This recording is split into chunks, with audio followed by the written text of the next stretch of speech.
Chapter 1. The Moment. Everything changed. There's a sound that stays with you after you've heard it once. The wet crack of wood against bone. The silence that follows. If you've been around death long enough, you learn to measure these silences. How long they stretch, what they contain, what they promise about the moments that come after. Abraham Ford knew that sound, had heard it in Kandahar when a mortar fragment caught his squad leader in the temple, had made it himself with a rifle butt against a Taliban fighter who'd gotten too close to his position. But he'd never been on the receiving end.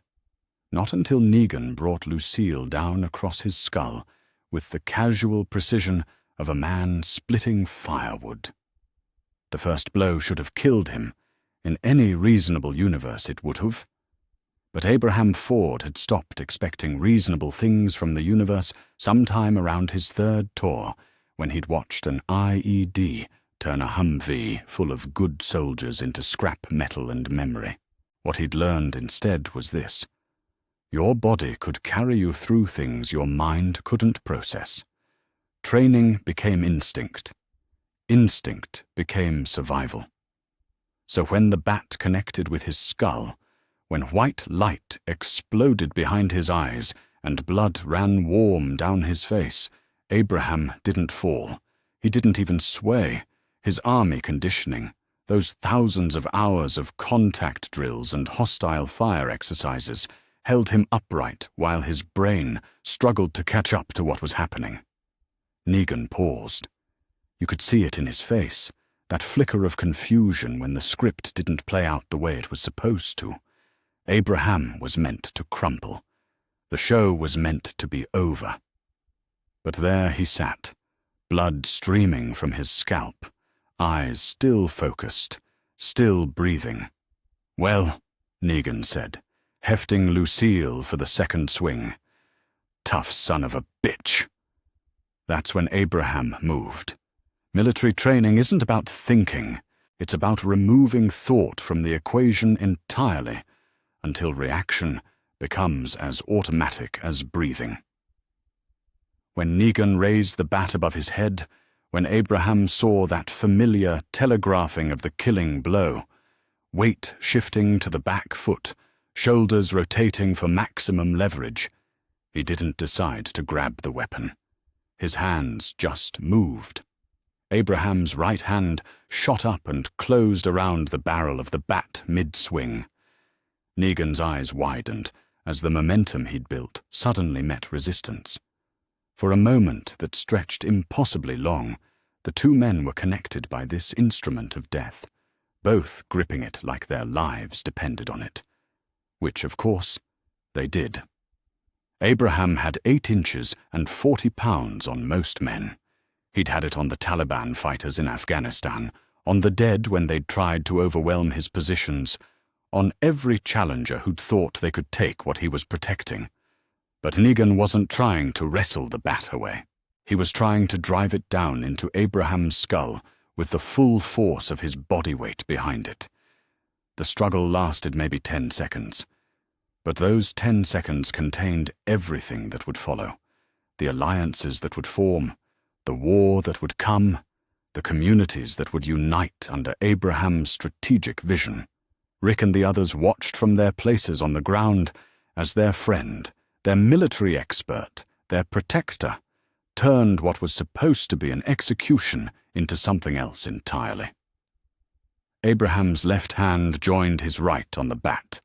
His knuckles went white with the effort, but his grip held firm. Blood from his scalp wound, dripped onto Lucille's barbed wire, mixing with the dried remnants of previous victims.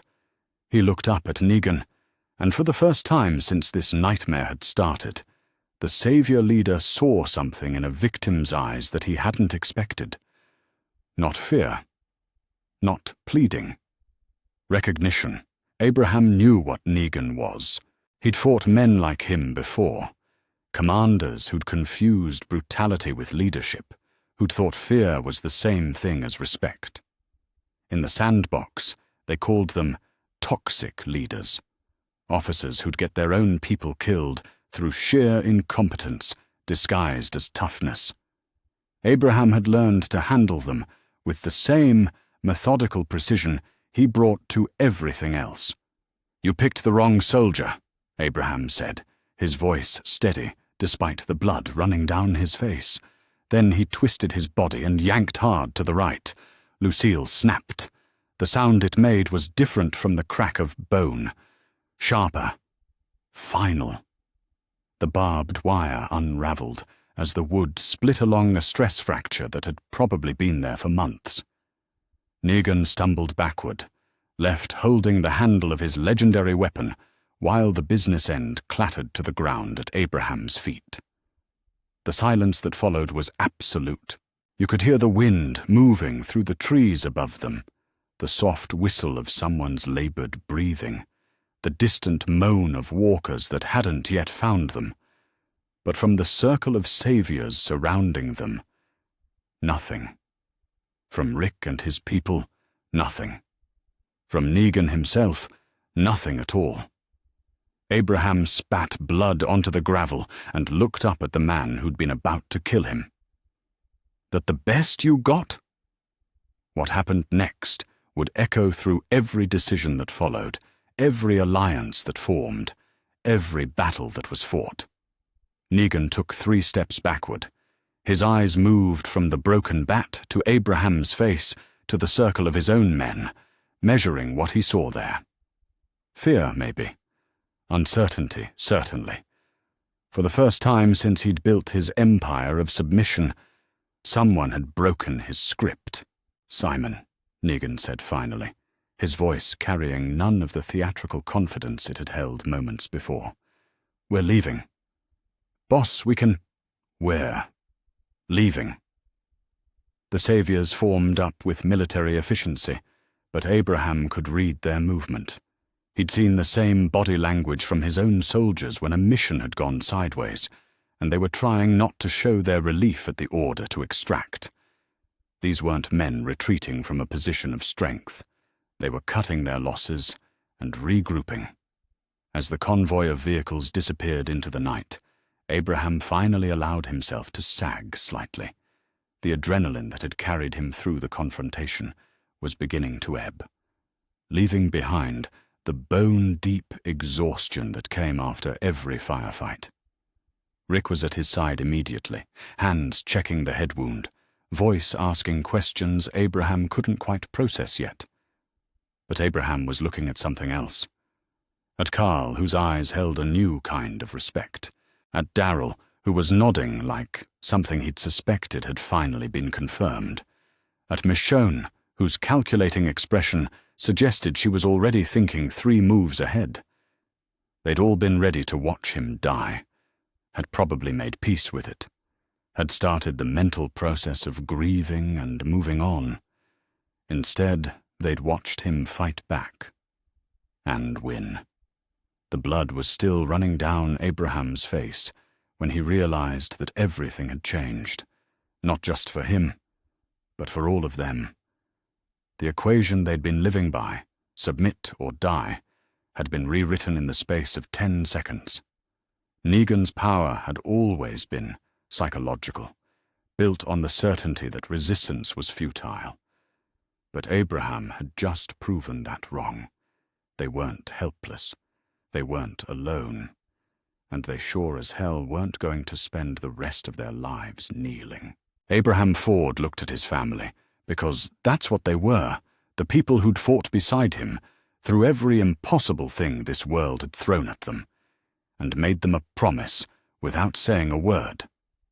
The war was coming, but this time they were going to be ready for it. Chapter 2. The Reckoning. There's something about the moments after violence that reveals who people really are. Not the violence itself. That's often just reflex, training, fear made kinetic. It's what happens in the quiet after, when the adrenaline starts to fade and you have to decide what the violence meant. Whether it was necessary, whether it solved anything, whether it made you into someone you can live with being. Abraham Ford sat on the gravel, with blood still dripping from his scalp, and watched his family make those calculations in real time. Rick was the first to move, because Rick was always the first to move when someone needed help. His hands found the gash on Abraham's head, fingers gentle but insistent as they probed for skull fractures, checked pupil response, assessed the damage that Lucille had managed to do before she'd died. Abraham let him work, but his eyes stayed focused on the road where Negan's convoy had disappeared. You could still hear the engines fading into the distance, carrying with them the certainty that this wasn't over. This was barely even the beginning. "We need to get him to the hilltop," Rick said, his voice carrying the careful neutrality he used when he was trying to keep everyone calm. "Carson can stitch this up properly." "No." Rick's hands stilled. The single word had come out harder than Abraham had intended, sharp enough to make everyone look up from whatever they'd been doing, helping each other up, checking for injuries, trying to process what had just happened. But Abraham meant it. There would be time for medical attention later. Right now, they needed to think. Did too. "Abraham, you took a baseball bat to the skull," Rosita said, moving closer with that particular expression she got when she was worried, but trying not to show it. I need to finish what we started." Abraham wiped blood from his eye and looked around the circle of faces. His people, his responsibility. "They're coming back. Tonight, tomorrow. Doesn't matter when.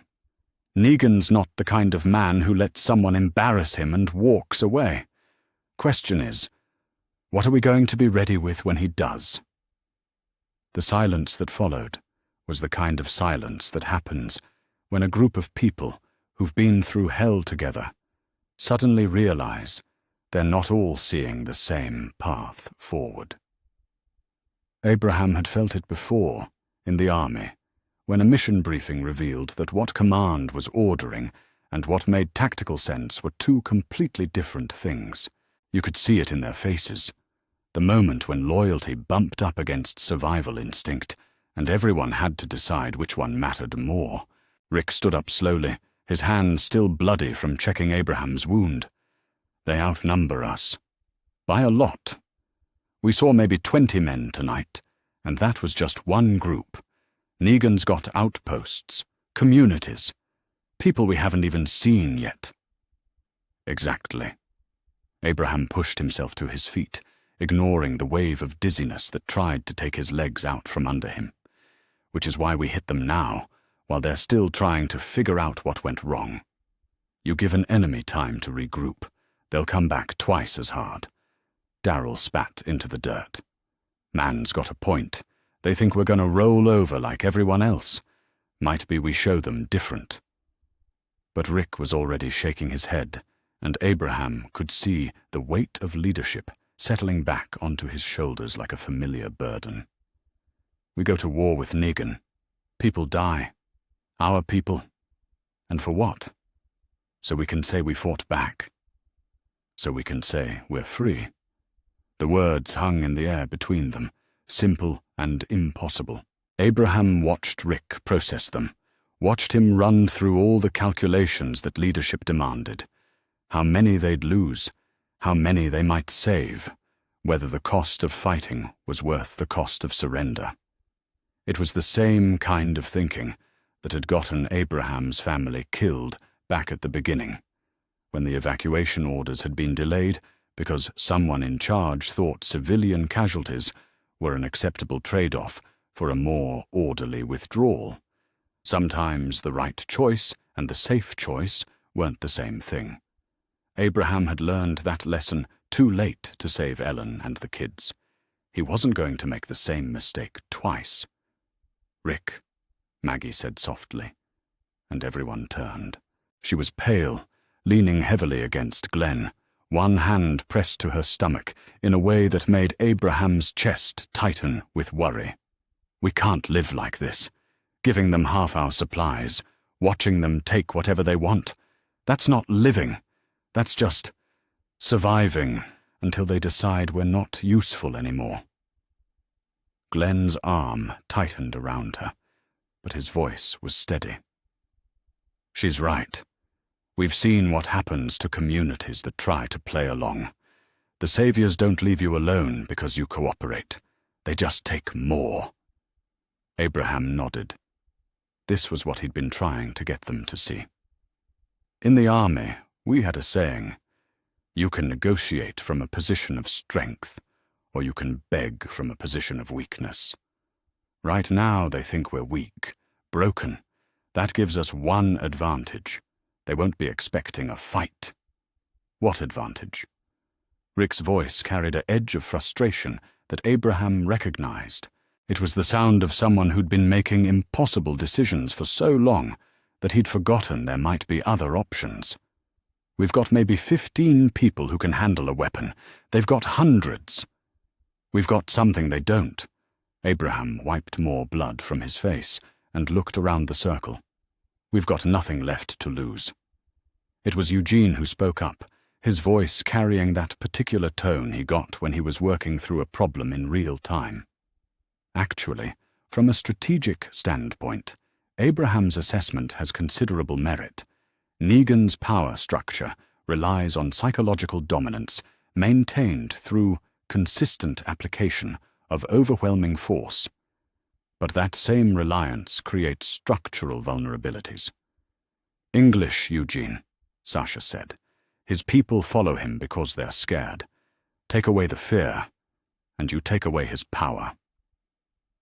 Abraham felt something like relief settle in his chest. Eugene got it. The kid understood what warfare actually was. Not just violence, but the application of force to break the enemy's will to fight. That's exactly right. We don't need to kill every savior. We just need to prove that Negan can't protect them, can't deliver on his promises. Show his people that following him gets them dead, and they'll find someone else to follow. And how exactly do we do that? Michonne asked. She'd been quiet through most of the discussion, but Abraham could see her working through the tactical problems. She was good at seeing angles other people missed. Abraham smiled, and it probably looked unpleasant with all the blood on his face. Same way we took out that outpost. Same way we've been taking out every threat since day one. We plan it, we execute it, and we don't stop until the job's done. Carl stood up from where he'd been sitting against one of the vehicles. I'm with Abraham. We can't keep running from fights we're going to have eventually. Carl, Rick started. No, Dad. You taught me that. Standing up to bullies is the only thing that makes them stop. Negan's just a bully with a bigger stick. Abraham watched Rick's face as his son's words hit home. You could see the moment when parental protectiveness bumped up against the knowledge that the kid was right, that maybe the lesson Rick had tried to teach had been absorbed better than he'd realized. That's when the radio crackled to life. The voice that came through the static was unmistakably Negan's, but it carried none of the theatrical menace it had held during the lineup. This was business, cold, efficient business. Rick, I know you can hear me, Rick. And I know your pet soldier is probably sitting right there next to you, bleeding all over himself and thinking he's won something. A pause, the sound of an engine in the background. Here's the thing about winning, boys and girls. It's not about one fight, it's about the war. And I've got an army coming to explain that to you. The radio went quiet except for static. Abraham reached over and picked up the handset. Negan. Well, Sergeant Tough Guy. How's that head wound treating you? Like a reminder of what happens when you underestimate people. Abraham's voice was calm, professional, the voice he'd used on patrol when he'd needed to project confidence through the radio to troops who couldn't see his position. You want to bring an army? Bring it. We'll be ready.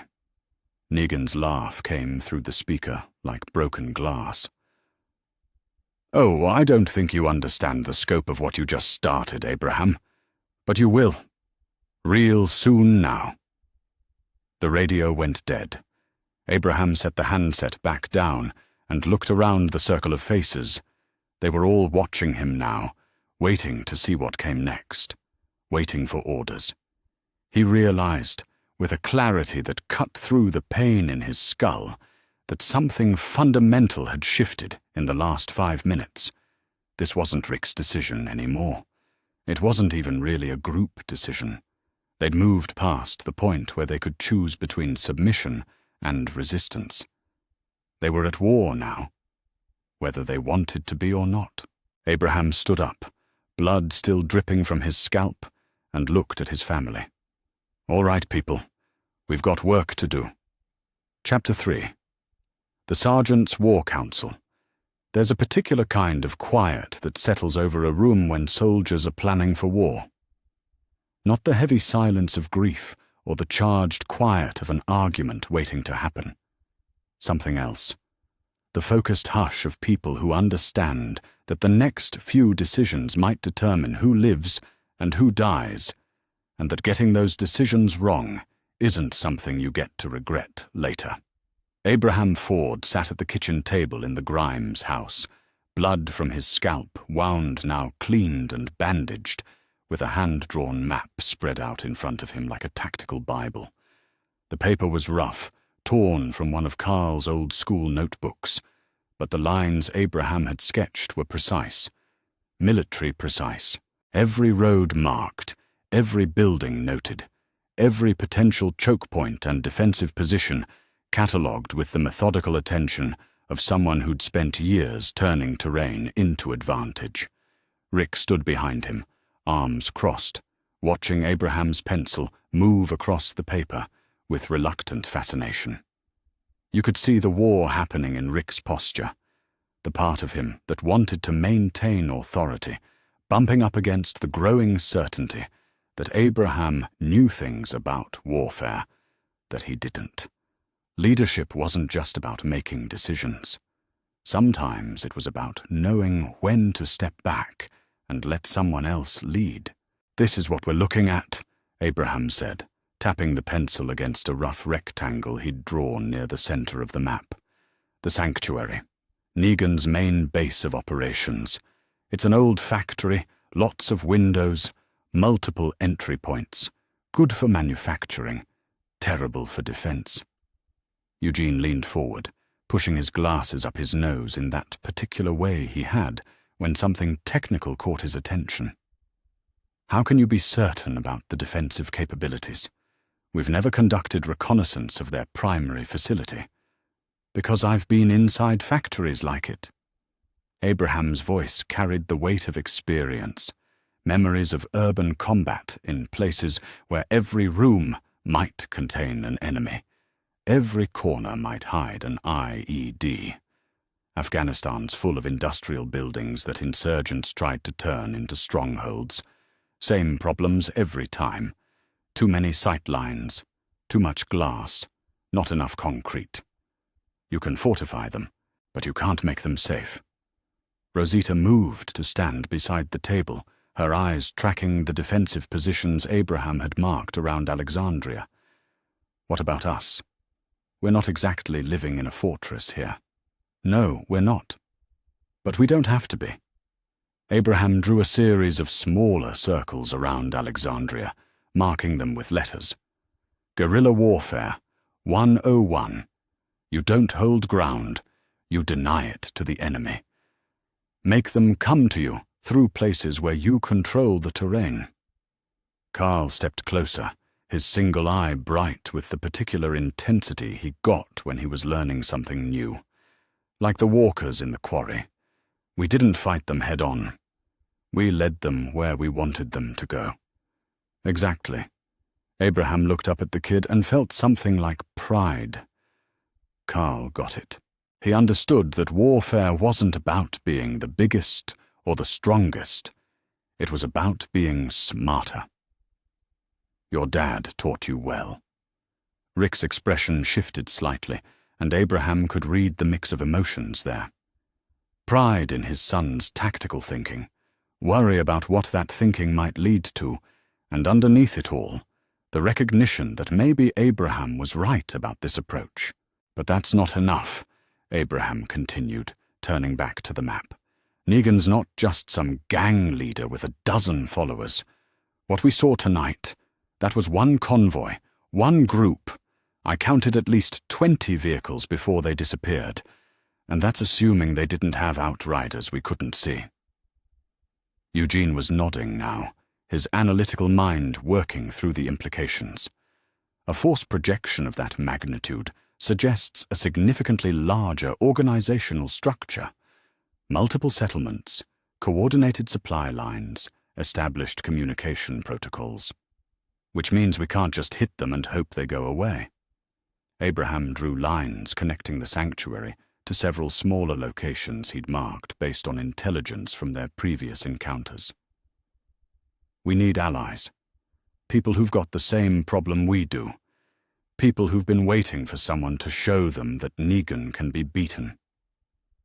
That's when Darrell spoke up from his position by the window, where he'd been keeping watch for any sign of returning saviors.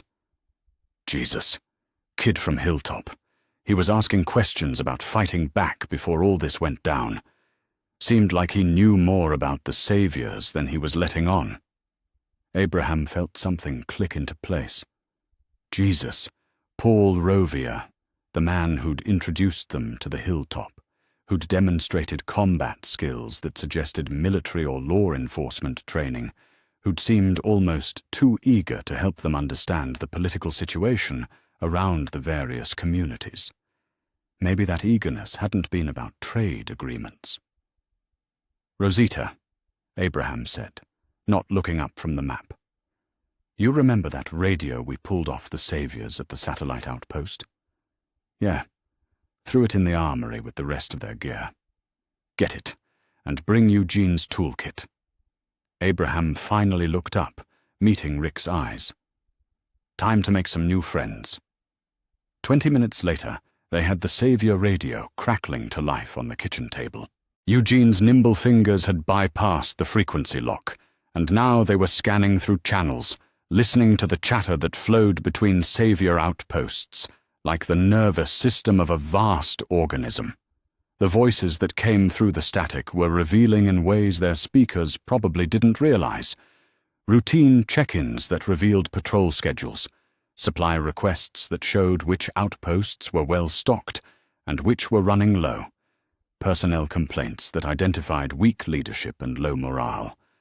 But it was the conversation Abraham picked up on Channel 7 that changed everything. "Don't care what the boss says. We're getting stretched too thin. Kingdom's been making noise about their tribute payments, and the Hilltop's asking questions about..." Eugene's hand shot out and adjusted the frequency, clearing up the signal. "Supposed to have backup from the eastern posts, but half of those guys are dealing with that herd that broke through last week. It's like trying to hold together an empire with rubber bands." Abraham and Rick exchanged glances. An empire, not just a large group, not just a network of allies. An empire with tribute payments and client communities and all the bureaucratic overhead that empires required. "Jesus Christ," Darrell muttered. "How many people is this son of a bitch controlling?" Abraham was already reaching for his own radio, the one they used for community communications, the one Jesus had used to contact them from Hilltop. He switched to the frequency they'd established for trade negotiations and keyed the microphone. "Jesus, this is Abraham. If you can hear this, we need to talk. Tonight." Static. Then a voice that carried relief and something else. Hope, maybe. "Abraham. Thank God. I was hoping you'd survived the night." A pause. "I heard about what happened. Word travels fast between communities. Negan's been on every frequency, telling people what happens to anyone who helps you. And that's exactly why we need to meet. There are people who've been waiting for someone to prove that resistance is possible. You just gave us our proof." Abraham looked around the table at his family, at Rick, whose expression was shifting from skeptical to calculating, at Carl, whose face showed the same kind of determined focus Abraham had seen on young soldiers who just understood that they were fighting for something bigger than themselves. At Eugene and Rosita, who were already working through the technical problems of coordinated communication between multiple communities. This was how wars really started, not with grand declarations or dramatic gestures, but with people sitting around kitchen tables, drawing maps and making plans, and deciding that the cost of fighting was finally less than the cost of surrender. Where and when? Abraham asked. Old grain silo, halfway between Hilltop and Alexandria, 1 hour, come alone. Abraham was about to respond when Carl stepped forward. Take me with you. Carl, Rick started. No, Dad. This is about all of us, about what kind of world we're going to live in. I want to be part of making that decision. Abraham studied the kid's face, seeing not just teenage determination, but something deeper. The same look he'd seen on the faces of young soldiers who'd understood that their war wasn't something that was happening to them. It was something they were choosing to be part of. All right, Abraham said finally. But we do this my way. Military protocols, security procedures, the whole thing. This isn't a social call. Carl nodded solemnly. Rick looked like he wanted to argue, but something in Abraham's expression stopped him. Maybe it was the recognition that this was exactly the kind of moment when a leader had to trust his people to make their own decisions. Abraham folded the map and looked around the table one more time. In 6 hours, Negan would discover that the lineup hadn't gone according to plan. In 12 hours, he'd probably be organizing a massive retaliation. But right now, in this moment, Abraham could see the shape of something different. Not just resistance, but alliance. Not just survival, but victory. The war was coming whether they wanted it or not. The only question was whether they'd be fighting it alone. Abraham stood up, checked his sidearm, and headed for the door. Time to find out who's ready to stand up. Behind him, he could hear Rick already giving orders, organizing watches, preparing defenses. Good. Rick was a natural leader, and Alexandria would need that steady hand while Abraham was building the coalition that would win this war, because Abraham Ford had spent enough years watching good people die for bad leadership decisions. This time, they were going to do things right. Chapter 4.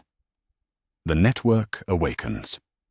There's something about meeting another soldier that transcends words.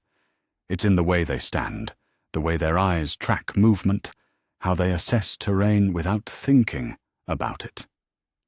You can spot military training from across a room, even years after the uniform comes off, even when the war they trained for isn't the war they're fighting now.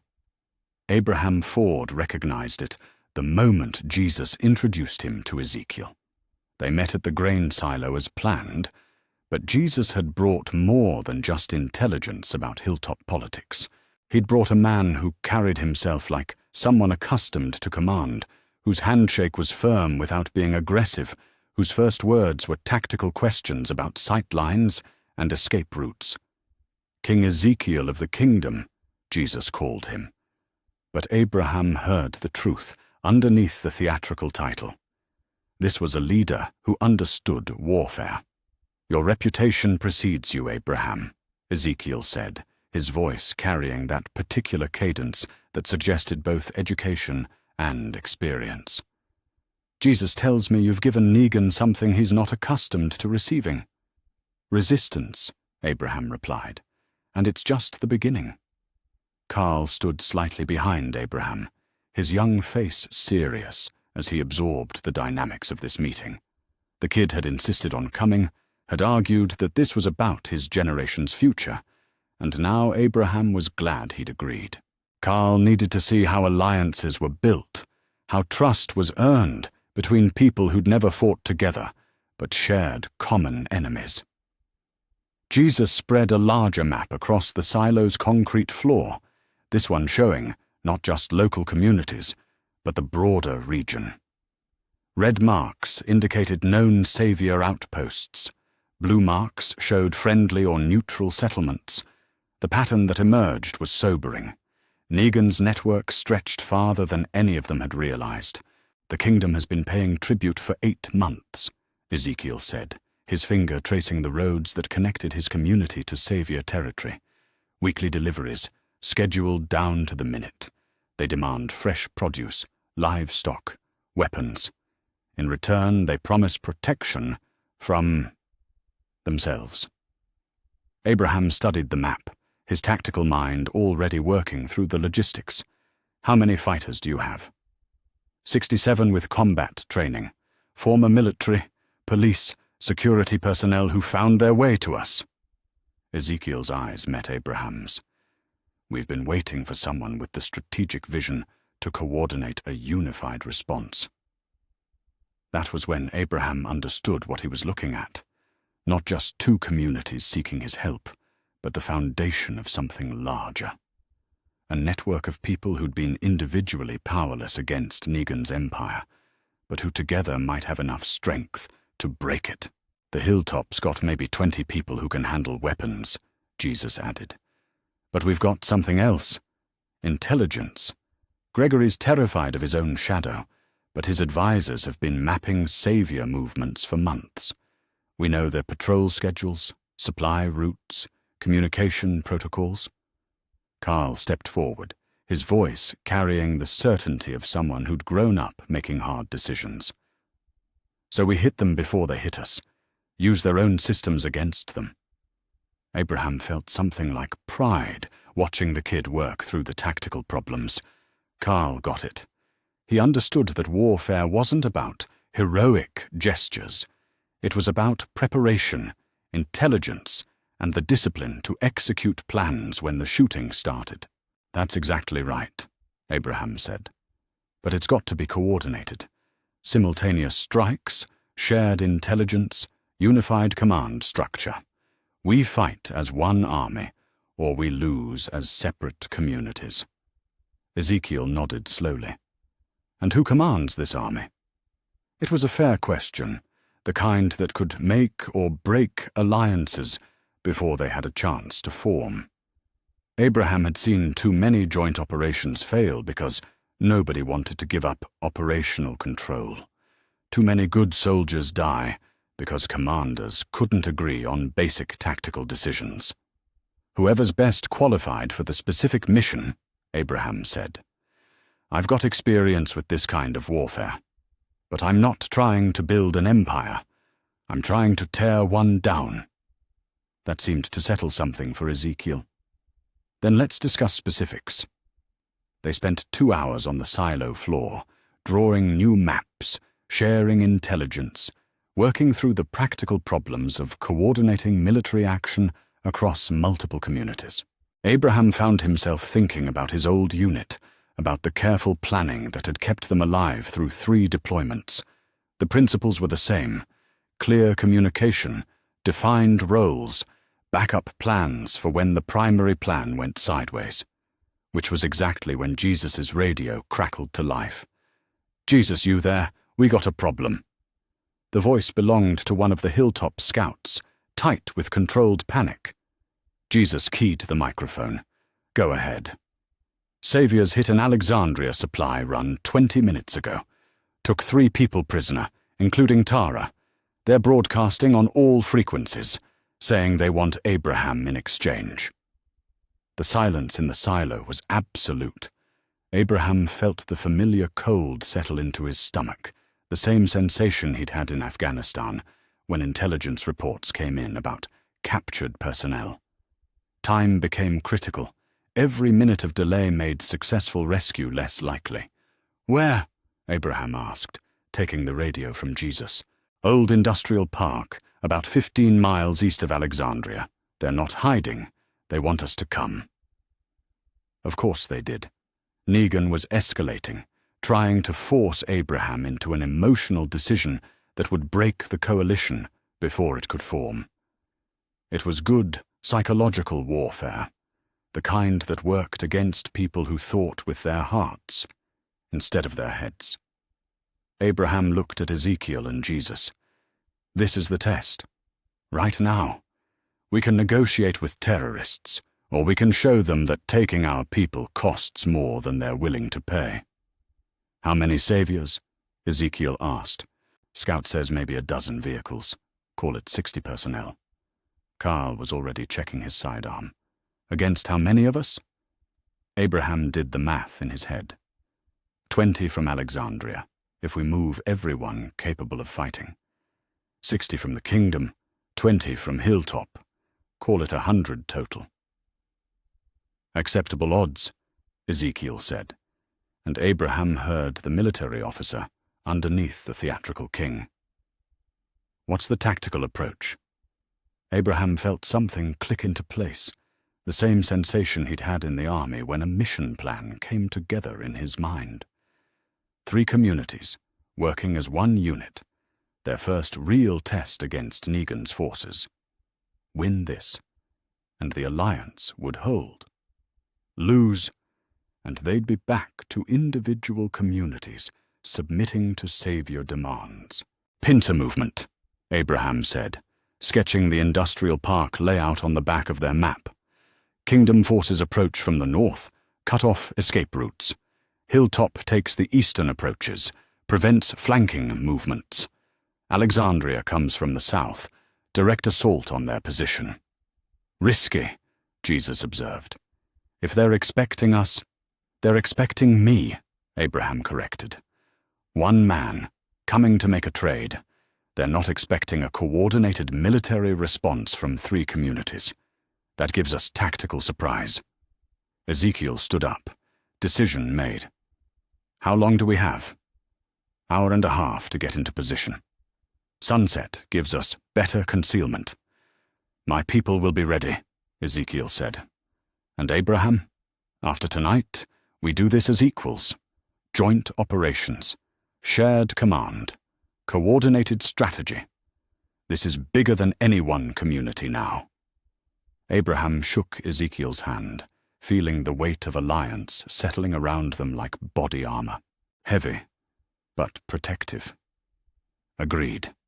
Jesus, can you get word to Rick? Tell him we're coming in from the south, but we're not coming alone. As they prepared to leave the silo, Carl touched Abraham's arm. This is how it starts, isn't it? The real war. Abraham looked down at the kid, seeing not just Rick's son, but a young man who was learning what it meant to fight for something bigger than survival. Yeah, this is how it starts. 3 hours later, Abraham crouched in the industrial park shadows, watching savior sentries through night vision scopes that Ezekiel's people had provided. The plan was working. Kingdom forces had eliminated the northern observation posts without raising an alarm. Hilltop scouts reported eastern approaches secure. Alexandria teams were in position for the final assault. Abraham keyed his radio, speaking on the frequency all 3 communities could monitor. All units, this is actual. Target is secured. Prisoners located. Assault commences on my mark. He took a breath, thinking about Tara and the others who were counting on them, about the alliance they were cementing with coordinated fire and mutual trust. Mark. The gunfire that erupted across the industrial park wasn't the desperate shooting of scared survivors. It was precise, coordinated, professional. The sound of soldiers who'd trained together, fought together, trusted each other enough to execute complex maneuvers in the dark. When the smoke cleared, 12 saviors were dead, and the rest had surrendered. Tara and the other prisoners were freed, shaken but unharmed. Most importantly, the alliance held. 3 communities had fought as one army and won. Standing in the aftermath, surrounded by soldiers from 3 different flags who'd just proven they could work together, Abraham Ford realized that Negan's empire had just met something it wasn't prepared for. An army that fought back. Chapter 5. The General's Gambit. There's a moment in every military campaign when you have to decide what kind of war you're going to fight. Clean or dirty, by the rules or by necessity. It's the moment when you realize that the enemy isn't going to give you the luxury of moral certainty, and you have to choose whether winning matters more than staying pure. Abraham Ford reached that moment 3 weeks after the Industrial Park rescue, sitting in a basement safe house outside Hilltop territory, staring at Dwight across an interrogation table that had once been someone's kitchen furniture. The safe house was part of the network Abraham had built in the days following their first joint victory. Small locations scattered across the territory between communities, stocked with medical supplies, ammunition, and communication equipment. Places where his growing army could rest, regroup, and disappear when savior patrols came looking for them. The kind of infrastructure that separated organized resistance from random acts of rebellion. Dwight sat with his hands zip-tied behind his back, the scarred side of his face catching the light from a battery-powered lantern. Abraham had captured him during their third coordinated strike, a simultaneous assault on 3 savior outposts that had gone exactly according to plan. 27 saviors dead, their weapons and supplies redistributed to the Alliance forces, and 1 very valuable prisoner who knew the inner workings of Negan's empire. "You know he's going to kill you for this," Dwight said, his voice carrying the flat resignation of someone who'd seen Negan's justice firsthand. "Doesn't matter if you didn't choose to be here. Doesn't matter if you escape. He'll find you, and he'll make it hurt." Abraham leaned back in his chair, studying the man across from him. He'd read Dwight's file, such as it was. Former member of a community that had tried to negotiate with the saviors, had watched Negan burn half his face with an iron for the crime of trying to protect his wife. Classic example of what happened when you tried to appease tyrants instead of fighting them. "That what he told you when he took Sherry?" Abraham asked quietly. "That it was your fault for resisting? That you brought it on yourself?" Dwight's jaw tightened, but he didn't respond. Good. Abraham was getting through the psychological armor, finding the pressure points that every broken soldier carried. "Here's what I think happened," Abraham continued, his voice taking on the tone he'd used with shell-shocked privates in Afghanistan. Clinical, but not unkind. "You had a choice. Fight and probably die, or submit and definitely lose everything that mattered to you. So you chose submission, and now you spend every day wondering if you made the right call. You don't know what you're talking about." "I know exactly what I'm talking about." Abraham leaned forward, and for the first time, Dwight looked directly at him.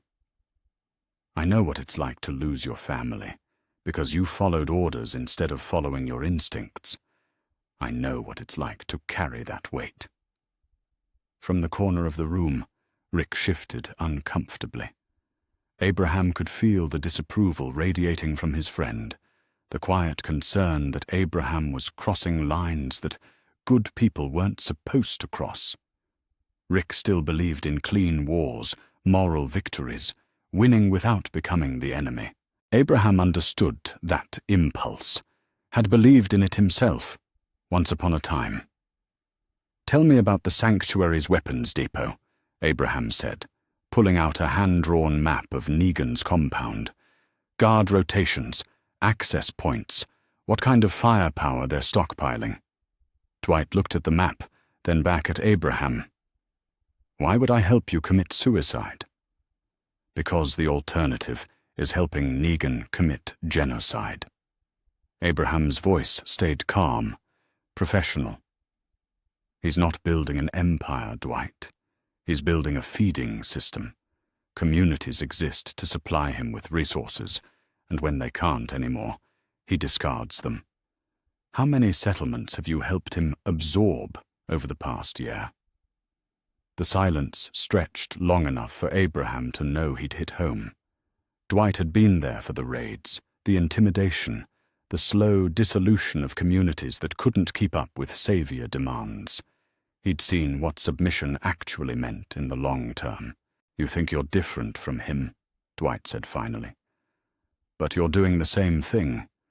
Taking what you want, using whatever methods work. At least Negan's honest about what he is."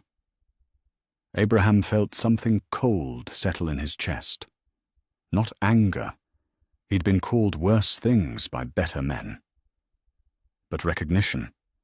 The understanding that maybe Dwight wasn't entirely wrong. "The difference," Abraham said, "is that I'm trying to end this war. Negan's trying to make it permanent." That's when Michonne spoke up from the doorway where she'd been watching the interrogation. "And what happens when the war's over, Abraham? When you've used every dirty trick, broken every rule, become exactly what we're fighting against? What do we become then?" Abraham looked up at her, seeing the concern in her eyes. Michonne had always been the group's moral center in her own way. Pragmatic enough to do what survival required, but principled enough to question the cost. She was asking the question that every soldier eventually had to face. How much of yourself were you willing to sacrifice to win? "We become whatever we have to become," Abraham said, "and then we live with the consequences." It was Rick who broke the tension, stepping forward with the expression he got when he was trying to bridge the gap between competing loyalties. "There's got to be another way to get the intelligence we need. Something that doesn't require torture," Abraham finished. "I'm not torturing anyone, Rick. I'm having a conversation with a man who's seen his wife handed over to a psychopath because he was too afraid to fight back. Sometimes the truth hurts worse than anything I could do to him." Abraham turned back to Dwight, his voice dropping to something almost gentle. "I lost my family too. Ellen, AJ, Becca. Know how they died? Military transport got delayed because some colonel thought civilian evacuation was operationally inefficient. They died in a refugee camp that got overrun while I was deployed overseas, following orders from people who cared more about protocol than people." Dwight's scarred face shifted slightly, and Abraham could see the recognition there. The understanding that passed between people who'd been broken by the same kind of institutional callousness. "I'm not asking you to betray anyone," Abraham continued. "I'm asking you to help me end this before more families get fed to Negan's machine. The weapons depot, Dwight. How do we get inside?" Dwight stared at the map for a long time, and Abraham could practically see the internal calculation happening. Loyalty to an organization that had destroyed his life versus the possibility, however slim, that these people might actually be able to bring it down. "Eastern entrance," Dwight said finally. "Service tunnel that connects to the old factory's utility systems. 2 guards, rotating every 4 hours. But Abraham..." He looked up, meeting Abraham's eyes directly. "Negan's got contingencies you haven't even thought about. You think you're fighting a war, but he's fighting a crusade. And crusades don't end until everyone who opposes them is dead." Abraham nodded, already working through the tactical implications of what Dwight had told him. A service tunnel meant limited access, potential choke points, but also the element of surprise. 2 guards suggested confidence rather than paranoia. Negan didn't think anyone would be bold enough to assault his main base. Negan was about to discover how wrong he was. "Rick," Abraham said, not looking away from the map, "get word to Ezekiel and Jesus. We're moving to Phase 2. "What's Phase 2? Michonne asked. Abraham finally looked up, and the expression on his face was something they'd never seen before. Not the controlled aggression of a soldier following orders, but the cold determination of a man who'd decided that some prices were worth paying. "We take away his toys," Abraham said, "all of them, and then we see how much of a king he is without his army." As they prepared to leave the safe house, Rick pulled Abraham aside. "What you did in there? With Dwight? That's not who we are." Abraham looked at his friend, this man who'd tried so hard to keep their family together, to preserve some sense of moral authority in a world that had forgotten what morality meant. Rick meant well. They all meant well. "No," Abraham said quietly. "That's not who you are. It's exactly who I am, and right now, that's what we need." Walking out into the night, Abraham felt the weight of command settling around him like a familiar coat. Heavy, uncomfortable, necessary. Behind him, he could hear Rick and Michonne talking in low voices, questioning his methods, worrying about what he was becoming. Let them worry. Abraham Ford had a war to win, and wars weren't won by people who were afraid to get their hands dirty. They were won by people who understood that sometimes the only way to save your family was to become someone they might not recognize when the shooting stopped. The weapons depot would fall within the week, and after that, they'd see how long Negan's empire could survive when the people supporting it realized their king could bleed. Chapter 6. The alliance solidified. There's something about finding people who've survived the same nightmare that changes the calculus of war. Not just tactical mathematics, though numbers matter, but the deeper arithmetic of shared purpose. When you discover that your enemy has left scars on more communities than you realized, when you find allies who've been waiting for someone to prove that resistance was possible, the war stops being about survival and becomes something else entirely. Something like justice. Abraham Ford discovered this truth on a foggy morning in late May, standing on a beach he'd never seen before, talking to women who'd lost everything to Negan's protection. The Oceanside community had been Jesus's idea. He'd heard rumors through Gregory's trade network, whispers about a settlement of women and children who'd supposedly vanished after refusing savior demands. Most people assumed they'd been wiped out, another cautionary tale about what happened when you said no to Negan. But Jesus had noticed something in the pattern of missing supply runs, coastal areas that savior patrols consistently avoided, places where the map showed water, but the intelligence suggested people. Abraham had taken Jesus's intelligence and done what soldiers do. He'd investigated. What they'd found was a community that had already fought its war with the saviors and paid a price that made Abraham's stomach clench with familiar anger. Every man and teenage boy executed in front of their families. Every woman forced to watch while Negan's people made examples of anyone who might grow up to seek revenge. A systematic elimination designed to break not just resistance, but the possibility of future resistance. It had broken them for a while, but it hadn't destroyed them. "We lost 37 people that day," Cindy said, her young face carrying the kind of hard-earned wisdom that came from watching the world end and having to keep living anyway.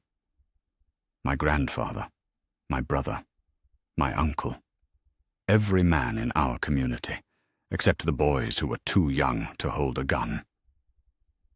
Abraham stood with her on the beach, looking out at water that stretched to horizons unmarked by savior outposts, or tribute schedules, or the sound of Lucille breaking bones. Behind them, the Oceanside women moved through their daily routines with the quiet efficiency of people who'd learned that survival required both vigilance and the pretense of normalcy. "They told us it was a lesson," Cindy continued, "about what happens when communities don't appreciate the protection they're offered.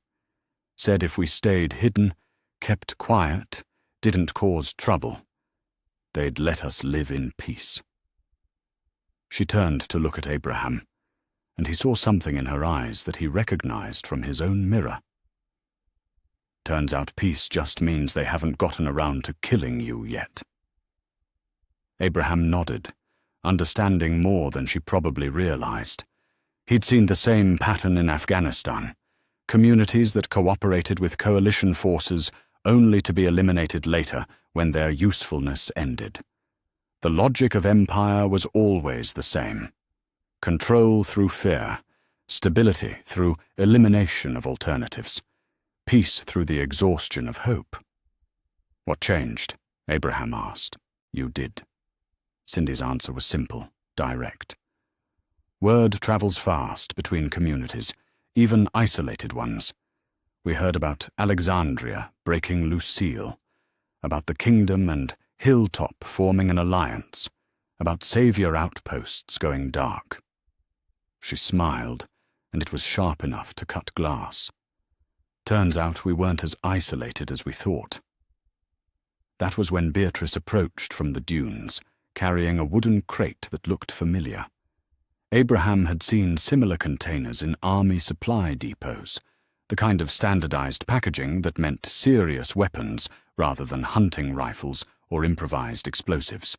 "We've been saving these for 2 years, Beatrice said, setting the crate down and opening it to reveal military-grade assault rifles, still packed in Cosmoline and preservation plastic.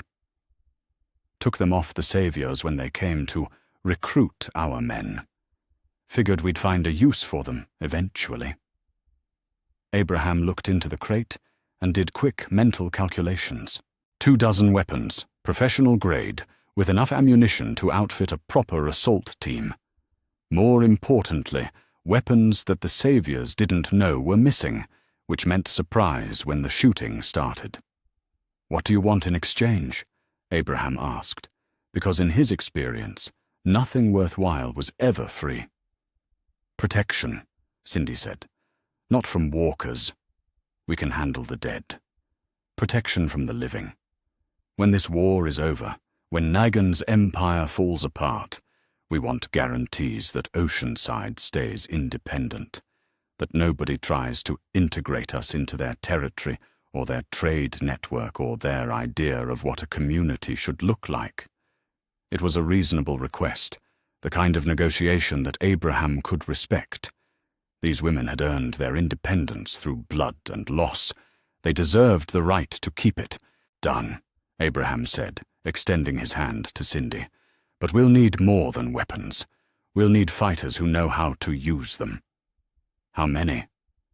Abraham thought about the assault plan that had been taking shape in his mind since Dwight's intelligence about the Sanctuary's weapons depot. Multiple entry points, coordinated timing, the kind of complex operation that required precise execution and no margin for error. 20 women who can shoot straight and follow orders. This isn't going to be a defensive fight. Cindy looked back toward her community, then returned her attention to Abraham. "We'll be ready." The ride back to Alexandria gave Abraham time to think about what they were building. Not just an alliance, but something larger. A network of communities that had been isolated by fear and connected by shared trauma. The Kingdom's soldiers, Hilltop's intelligence network, Oceanside's weapons, Alexandria's leadership. Pieces of a puzzle that were finally clicking together into something that might actually work. When they reached the community, Abraham found Ezekiel waiting in the meeting room they'd established in Aaron's garage, surrounded by maps and communication equipment, and the accumulated intelligence from weeks of coordinated surveillance. The king looked up as Abraham entered, his theatrical demeanor replaced by the focused intensity of a military commander preparing for a major operation. "Jesus brought concerning news from his contacts in the Savior territories," Ezekiel said without preamble. "Negan's consolidating his forces, pulling personnel from outlying outposts, concentrating them at the Sanctuary. Our sources suggest he's planning simultaneous strikes against all allied communities." Abraham felt something cold settle in his stomach. It was the tactical move he would have made in Negan's position. Eliminate the resistance before it could coordinate a unified response. Hit all targets at once, prevent mutual support, force each community to choose between helping neighbors or defending themselves. Timeline? Abraham asked. Week, maybe less. Long enough to organize the logistics. Not long enough for us to prepare adequate defenses. Abraham looked at the maps spread across the table, seeing the distances between communities, calculating response times and defensive capabilities. If Negan struck simultaneously, even their best coordination wouldn't be enough. Alexandria might hold, with its walls and trained fighters. The kingdom had good soldiers and defensible positions, but Hilltop was vulnerable, and Oceanside was isolated by geography. Then we don't give him the chance, Abraham said. We hit the sanctuary first, cut the head off the snake before it can strike. Ezekiel leaned back in his chair, studying Abraham with the expression he got when he was weighing the cost of desperate measures. That's not a defensive operation. That's an assault on the most heavily fortified position in Savior territory, defended by their best people, with limited intelligence about internal security. It's also the only way to win this war instead of just surviving it. Abraham pulled out the intelligence packet that Dwight had provided, spreading photographs and sketches across the existing maps. We've got entry points, guard schedules, internal layout. More importantly, we've got the element of surprise. Negan thinks we're going to wait for him to come to us. Eugene stepped forward from where he'd been monitoring radio communications. I've been tracking Savior logistics coordination for the past week. Supply convoys, personnel movements, communication patterns. Abraham's assessment is tactically sound. Their force concentration at the sanctuary creates vulnerabilities in their outlying positions, but also represents the bulk of their military capability. Successful elimination of their command structure and primary weapons depot would effectively end organized resistance from remaining Savior forces. Abraham looked around the room at the faces of people who'd become more than allies. They'd become the general staff of an army that hadn't existed 6 weeks ago. Rick, with his natural leadership and moral authority. Ezekiel, with his strategic mind and trained soldiers. Jesus, with his intelligence network and tactical expertise. Eugene, with his technical knowledge and analytical thinking. And at the edge of the group, Carl, who'd been quietly absorbing everything they'd discussed, his young face serious with the weight of decisions that would determine what kind of world he'd inherit. This is it, Abraham said finally. The moment we commit to finishing what we started. Once we assault the sanctuary, there's no going back to negotiations or tribute payments or peaceful coexistence. We win, or we die trying. The silence that followed was the kind of quiet that happens when people realize they're about to cross a line they can't uncross. Abraham had felt it before, in briefing rooms in Afghanistan, when commanders explained missions that everyone knew were necessary and nobody expected to survive. It was Rick who broke the silence, speaking with the voice he used when he was making decisions for all of them.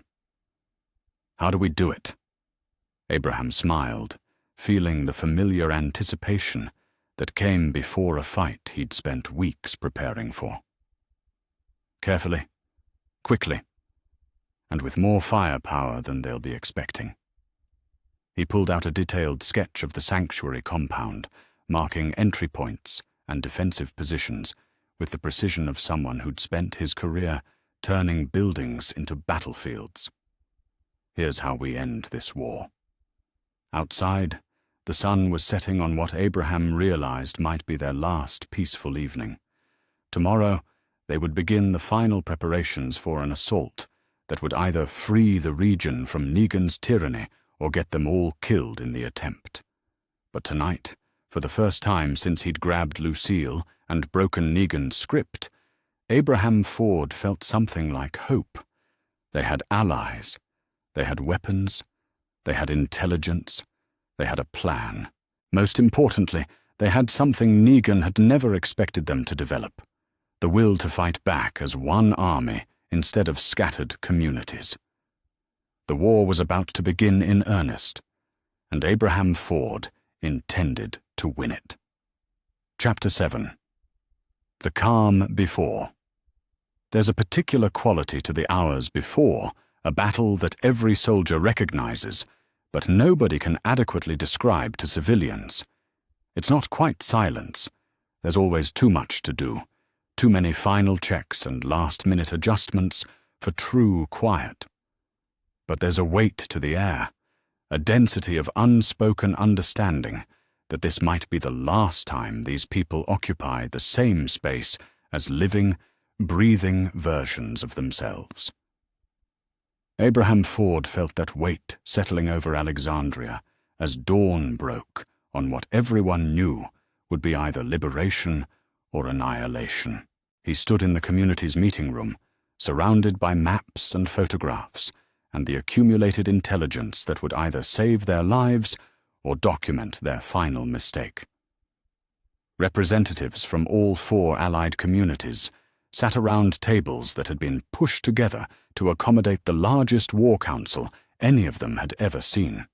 Ezekiel and his kingdom officers, Jesus and the Hilltop Scouts, Cindy and 3 of Oceanside's best shooters, Rick, Michonne, Darrell, and the core of Alexandria's leadership. And in the corner, taking notes with the careful attention of someone who understood that history was being made, Carl Grimes, no longer just Rick's son, but a young man who'd earned his place at this table through weeks of tactical planning and strategic thinking. Abraham looked around the room and felt something he hadn't experienced since his army days, the profound responsibility of commanding people who trusted him enough to follow his orders into almost certain death. "Final briefing," Abraham said, his voice carrying the calm authority that came from years of pre-mission planning. "Everyone knows their assignments, but we're going to run through it one more time, because precision saves lives, and improvisation gets people killed." He moved to the large-scale map of the sanctuary compound, pointing to entry points that had been marked and remarked based on Dwight's intelligence and Eugene's technical analysis. Alpha Team, that's Alexandria Corps and half the Kingdom fighters, approaches from the south through the utility tunnels. Our job is to reach the weapons depot and eliminate their heavy ordnance before they can bring it to bear. Ezekiel nodded from his position across the table. Beta Team takes the eastern approaches, secures the motor pool, prevents vehicular escape or reinforcement. Gamma Team, Hilltop Scouts and Oceanside precision shooters overwatch positions on the surrounding ridges, eliminate sentries and provide covering fire during extraction. "Timeline is everything," Abraham continued. "We go in fast, we complete objectives, we extract before they can coordinate a response. This isn't about holding ground or making a statement. This is about ending their ability to wage war." Jesus leaned forward, his expression serious. "Latest intelligence from this morning. Negan's consolidated almost 300 fighters at the sanctuary. That's twice what we expected."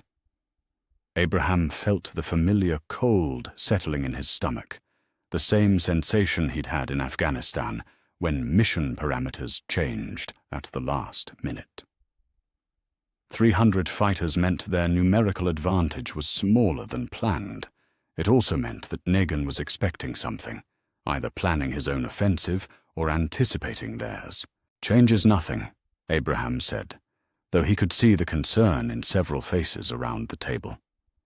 300 fighters in a defensive position means 300 targets in a confined space. "Eugene, talk to me about the technical package." Eugene stood up, adjusting his glasses in that particular way he had when he was about to explain something complex. Improvised explosive devices have been positioned at structural weak points identified through architectural analysis. Radio-detonated charges on primary support columns, electrical infrastructure, and fuel storage areas. Simultaneous detonation will compromise structural integrity and eliminate their power grid, creating chaos and reducing their defensive capabilities. Abraham nodded. It was exactly the kind of force multiplier they needed when facing superior numbers. Detonation happens when Alpha Team reaches the weapons depot. That gives us maximum confusion to complete our objectives and begin extraction. Rick stood up from his position at the end of the table, and Abraham could see something in his friend's posture that hadn't been there during their previous planning sessions. Not resignation, exactly, but acceptance. The understanding that this war had moved beyond the point where his diplomatic instincts could find a peaceful solution. Abraham's right about the timing, Rick said, looking around the table at faces that had become family over months of shared danger. We get one chance at this. If we fail, if we get bogged down in extended fighting, they'll call for reinforcements from every outpost in the region. This has to be quick and decisive. Abraham felt something like relief at hearing Rick's unqualified support. They disagreed about methods, questioned each other's approaches, struggled with the balance between military necessity and moral authority. But in this moment, they were unified in understanding what needed to be done. Personal gear check is at 1400 hours, Abraham announced. Final communication test at 1600. We move at 2100, under cover of darkness. Questions? Cindy raised her hand. What about Negan personally? If we encounter him during the assault? Abraham had been expecting this question, had been thinking about it since the moment they'd committed to this plan. Negan represented more than just enemy leadership. He was the symbol of everything they were fighting against, the embodiment of tyranny disguised as protection. Primary objective is mission completion, Abraham said carefully. But if the opportunity presents itself? He paused, looking around the table at people who'd lost family, friends, communities to savior brutality. We end this permanently. The meeting dispersed with the kind of organized urgency that preceded major operations. Final equipment checks, last-minute coordination, the 1,000 small tasks that separated successful missions from disasters. Abraham found himself standing alone in the room, looking at maps that would either become historical documents or evidence in their posthumous court-martial. That's when Sasha appeared in the doorway, her expression carrying the particular mix of determination and fear that came from loving someone who was about to walk into gunfire. "You got a minute?" she asked. Abraham looked at her. This woman who'd somehow found the courage to care about someone as broken as he was, who'd seen his capacity for violence and chosen to believe in his capacity for love. The smart thing would be to keep this brief, professional. Emotional conversations before combat were a luxury that soldiers couldn't afford. But Abraham Ford had lost too many people to ever again pass up the chance to say important things while there was still time. "Yeah," he said. "I got a minute." They walked out to the wall, to the same section where they'd had their first real conversation months ago. Alexandria spread out below them, people moving through their evening routines with the deliberate normalcy that came from refusing to acknowledge how precarious their safety really was. "You know this is probably suicide," Sasha said, not looking at him. "Yeah. You know there are other ways to fight this war. Ways that don't require walking into the most heavily defended position in the region with 100 volunteers and a handful of homemade explosives." Abraham turned to look at her, seeing the intelligence and tactical understanding that had made her such a valuable member of their planning sessions. Sasha wasn't questioning his strategy because she was afraid. She was questioning it because she understood warfare well enough to recognize a long-shot gamble when she saw one. "Maybe," Abraham said. "But those other ways take time we don't have, and cost lives we can't afford to lose. This ends it. One way or another." Sasha finally met his eyes. "What if you're wrong? What if you die tomorrow and Negan just rebuild somewhere else? What if all this sacrifice doesn't actually change anything? It was the question that Abraham had been avoiding, the possibility that haunted every military commander who'd ever sent people into battle for strategic objectives that might or might not justify the cost. What if the math was wrong? What if the intelligence was incomplete? What if good people died for a plan that couldn't actually accomplish what it promised? Then at least we tried, Abraham said. At least we fought back, instead of just surviving. And maybe the people who come after us will learn from our mistakes. They stood in comfortable silence, watching the sun set over a community that had become more than just a place to sleep safely. Alexandria had become home, family, the thing worth fighting for, even when the fighting seemed impossible. "I love you," Sasha said quietly. "I love you too." It wasn't poetry. It wasn't dramatic or elaborate, or the kind of declaration that belonged in movies about noble wars and heroic sacrifices.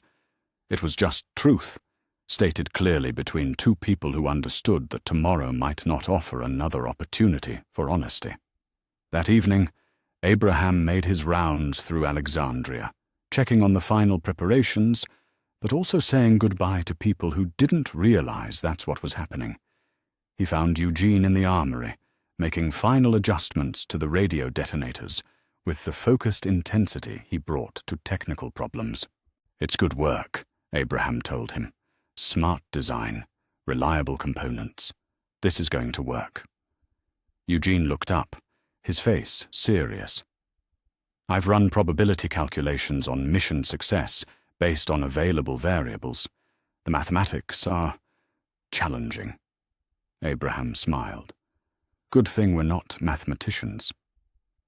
He found Rick in the Grimes house, sitting at the kitchen table where they'd planned so many operations, where they'd argued about strategy and ethics and the cost of leadership in impossible circumstances. Rick was writing something, a letter, maybe, or just organizing his thoughts for tomorrow. "You ready for this?" Abraham asked. Rick looked up, his face showing the weight of months of difficult decisions. "No, but I don't think anyone's ever ready for something like this." He paused, studying Abraham's expression. "You sure about the command structure? Once we're inside the compound, tactical decisions have to be made fast. No time for committee votes." Abraham understood what Rick was asking. Combat command wasn't democratic. In the field, when lives depended on split-second decisions, someone had to have final authority. Someone had to make the calls that would either save people or get them killed. "You're the leader of this group," Abraham said, "but tomorrow, I'm the soldier they need. Once we're inside that compound, tactical command is mine until we complete the mission, or I'm no longer capable of exercising it." Rick nodded slowly. "And after? Assuming we survive? After, we go back to being a community instead of an army." "But Rick," Abraham looked directly at his friend, "there might not be an after. Not for all of us. You need to be prepared for that possibility." They shook hands, and Abraham felt the weight of mutual respect that had grown between them over months of shared danger. They disagreed about methods, questioned each other's judgment, struggled with the balance between moral authority and practical necessity. But they'd learned to trust each other where it mattered most. As Abraham left the house, he found Carl sitting on the front porch, cleaning his sidearm with the careful attention that Abraham had taught him weeks ago. "You don't have to go tomorrow," Abraham said. "This is dangerous enough for experienced fighters. You've got nothing to prove." Carl looked up, his single eye bright with determination. "With respect, Abraham, that's not your call to make. This is my community too, my future too. I want to be part of deciding what it looks like." Abraham studied the kid's face, seeing not teenage bravado, but genuine understanding of what they were attempting. Carl had earned his place in this fight through months of training, tactical planning, and the kind of mature decision-making that some adults never achieved. "All right," Abraham said, "but you stay with the main assault team. No heroics, no improvisation. You follow orders and keep your head down." "Yes, sir." Abraham was heading back to his quarters when his radio crackled to life. The voice that came through the static was immediately recognizable, carrying all the theatrical menace that had made Negan's reputation. "Abraham, I know you're listening, Abraham, and I know what you're planning for tomorrow." A pause, the sound of wind and distant voices. "Here's the thing about surprise attacks, soldier boy. They only work when the other side doesn't see them coming." Abraham keyed the microphone, keeping his voice calm and professional. "Negan." "That's right. And I've got news for you. See, I know about your little alliance, know about the kingdom, know about Oceanside, know about every single plan you've made in those cute little war councils, and here's what I'm going to do about it." Abraham felt ice settling in his stomach, but his voice remained steady. "I'm listening. At dawn tomorrow, my people are going to every community in this region. Every settlement, every group, every collection of survivors who think they can live outside the Savior way. And we're going to explain, very clearly, what happens to people who help terrorists." Negan's voice dropped to something almost conversational. "Unless, of course, you want to prevent all that unpleasantness. All you have to do is walk into the sanctuary, alone, and surrender yourself for public execution. You've got until midnight to decide." The radio went dead. Abraham stood in the gathering darkness, understanding that everything had changed. Negan hadn't just discovered their plan, he'd turned it into leverage. The assault was no longer about military victory. It was about saving every allied community from systematic annihilation. He looked back toward the lights of Alexandria, toward the people who were counting on him to bring them through tomorrow alive. The stakes had just become absolute. There was no backup plan, no fallback position, no option for strategic withdrawal. They had 12 hours to end this war, or watch everything they'd built burn to the ground. Chapter 8. The Assault Begins. There's a sound that war makes when it stops being theoretical and becomes immediate. Not the crack of gunfire or the whistle of incoming rounds. Those are just noise, mechanical functions of weapons doing what weapons do. The real sound is deeper, more complex. It's the sharp intake of breath when someone realizes they're about to die. The grunt of effort as people push themselves past exhaustion, because stopping means everyone depending on them stops breathing. The silence between heartbeats when you're close enough to see the fear in an enemy's eyes and realize they're just as scared as you are. Abraham Ford heard that sound as the first explosions lit up the sanctuary compound at 0500 hours on a Tuesday morning that would either end tyranny or witness the destruction of everything they'd built. The assault began exactly as planned, which should have been Abraham's first warning that something was wrong. Eugene's charges detonated in perfect sequence: power grid, fuel depot, structural supports in the eastern wing, where intelligence suggested most of the Savior fighters were billeted. The explosions turned the pre-dawn darkness into a series of orange flashes that silhouetted the sanctuary's industrial bulk against the skyline, like a scene from Abraham's worst memories of Kandahar. But the response was too organized, too immediate. Instead of confused shouting and panicked movement, Abraham could hear the disciplined coordination of trained fighters moving to predetermined positions. Over his radio, he caught fragments of Savior communications that used proper military terminology and tactical procedures. Negan had been expecting them. not just expecting them, preparing for them. "Alpha Team, report," Abraham said into his throat microphone as he led the Alexandria Corps through the utility tunnels that Dwight's intelligence had promised would be lightly defended. "Encountering heavier resistance than anticipated," Rick's voice came back, tight with controlled tension. "These aren't just thugs with baseball bats. These guys know what they're doing." Abraham felt the familiar cold settling in his stomach, the same sensation he'd had in Afghanistan when mission parameters turned out to be based on faulty intelligence. But there was no time to recalibrate, no option to abort and regroup. Negan's ultimatum had eliminated the possibility of strategic withdrawal. They were committed now, for better or worse. "Beta Team, status report," Abraham commanded, checking his weapon as they approached the tunnel exit that should bring them up inside the sanctuary's main compound.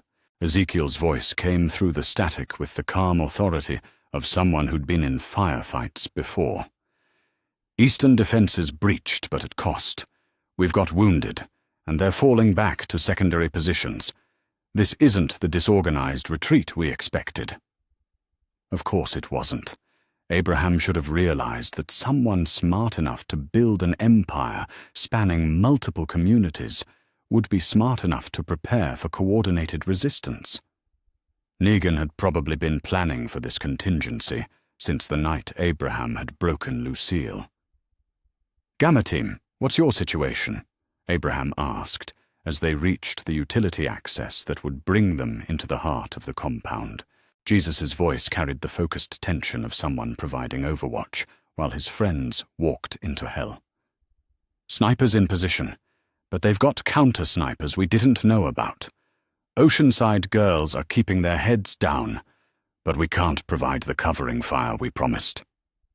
Abraham paused at the tunnel exit, listening to the sounds of battle above them. Not the chaotic noise of a surprise assault overwhelming unprepared defenders, but the methodical rhythm of a defensive action conducted by people who'd had time to prepare positions and coordinate responses. "Abraham," Carl's voice came from behind him, steady despite everything they were walking into. "We're still going forward, right?" Abraham looked back at the young man who'd earned his place on this assault team through months of training and tactical planning.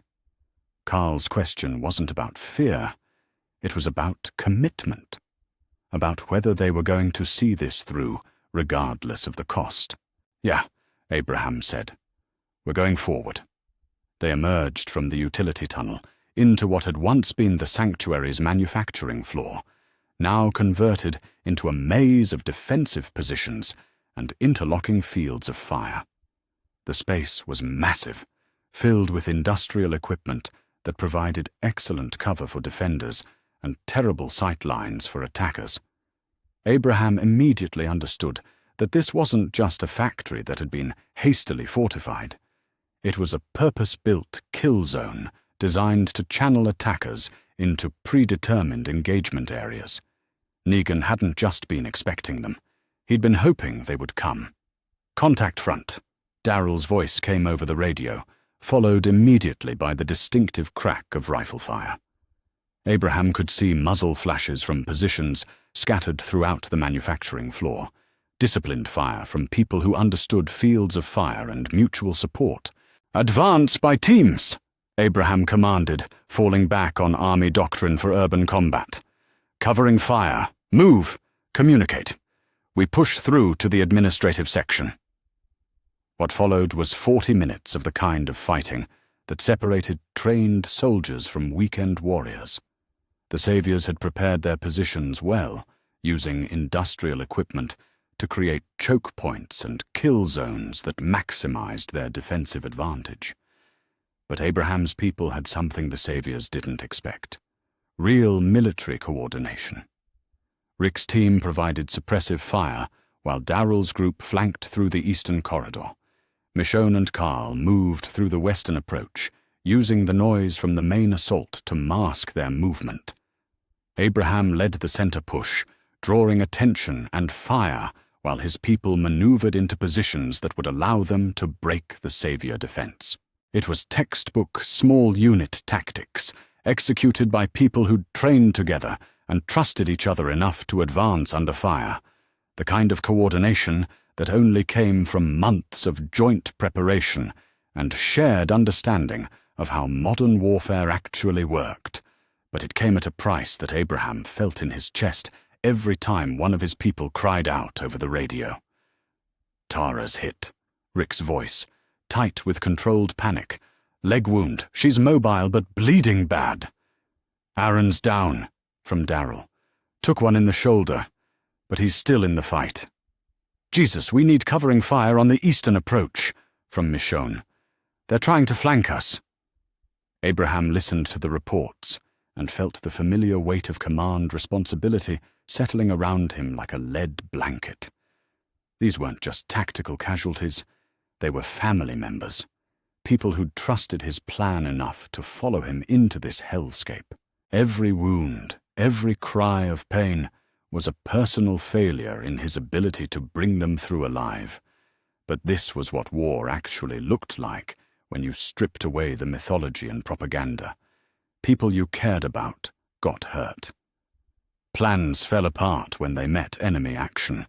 Success was measured not in clean victories, but in whether you accomplished the mission before the cost became unbearable.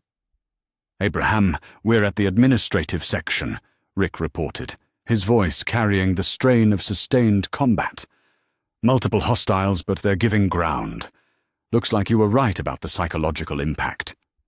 Abraham allowed himself a moment of grim satisfaction.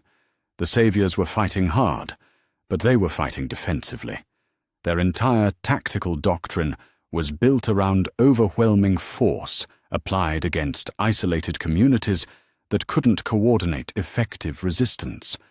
They'd never faced an enemy that could match their organization and exceed their training. "Push through to the residential section," Abraham ordered. "That's where Negan will be. End this thing." Abraham's team reached the stairwell that led to the sanctuary's upper levels, just as Eugene's voice came over the radio, with news that changed everything. "Abraham, I'm monitoring Savior communications. They're calling for reinforcements from every outpost in the region. Estimated 60 vehicles, maybe 300 additional fighters. ETA 30 minutes. Abraham felt the tactical situation crystallizing in his mind. 30 minutes to complete their objectives and begin extraction, or face a fighting withdrawal against overwhelming odds. It was doable, but only if they moved fast and accepted casualties they'd been hoping to avoid. "All teams, this is Abraham. Mission timeline is now critical. We've got 30 minutes to complete objectives and begin extraction. Push hard, take necessary risks, but get it done." The residential section of the sanctuary was different from the manufacturing floor. Narrower corridors, more traditional room and hallway layout, better suited to the kind of close-quarters combat that Abraham's people excelled at. But it was also where the saviors would make their final stand, where Negan would be waiting with his best people and his most desperate tactics. Abraham led his team through corridors lined with doors that could hide enemies, past rooms that might contain hostages or booby traps or both. The sound of gunfire from the manufacturing floor was muffled here, replaced by the tense quiet of people moving through hostile territory where every corner might conceal an ambush. That's when Abraham heard the voice that had haunted his radio transmissions for months. "Abraham Ford, come alone to the top floor, or I start executing prisoners. And yes, before you ask, I've got some of your people. Took them during your very professional assault on my very prepared defenses." Abraham stopped, feeling ice crystallize in his veins. Prisoners meant leverage. Prisoners meant Negan could force tactical decisions that favored his defensive position. Prisoners meant that all of Abraham's careful planning might come down to an emotional choice between mission completion and the lives of people he was responsible for protecting. "Who?" Abraham asked into his radio, though he was afraid of the answer. "Why don't you come up and see for yourself, Sergeant? Just you.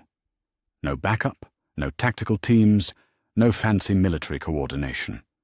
Just a soldier and a king, finishing what you started." Abraham looked back at his team. Rick, Carl, Darrell, Michonne, the core of the family he'd been fighting to protect. They were looking at him with the particular expression that soldiers got when they realized their commander was about to make a decision that might get everyone killed. "Abraham," Rick said quietly, "don't do this alone." But Abraham was already moving toward the stairwell that led to Negan's personal quarters, his weapon ready and his mind calculating the tactical advantages of accepting what was obviously a trap. Sometimes the trap was exactly where you needed to go to complete the mission. Sometimes the only way to save your family was to walk into hell and dare it to take you. 30 minutes, Abraham said into his radio. Complete the mission.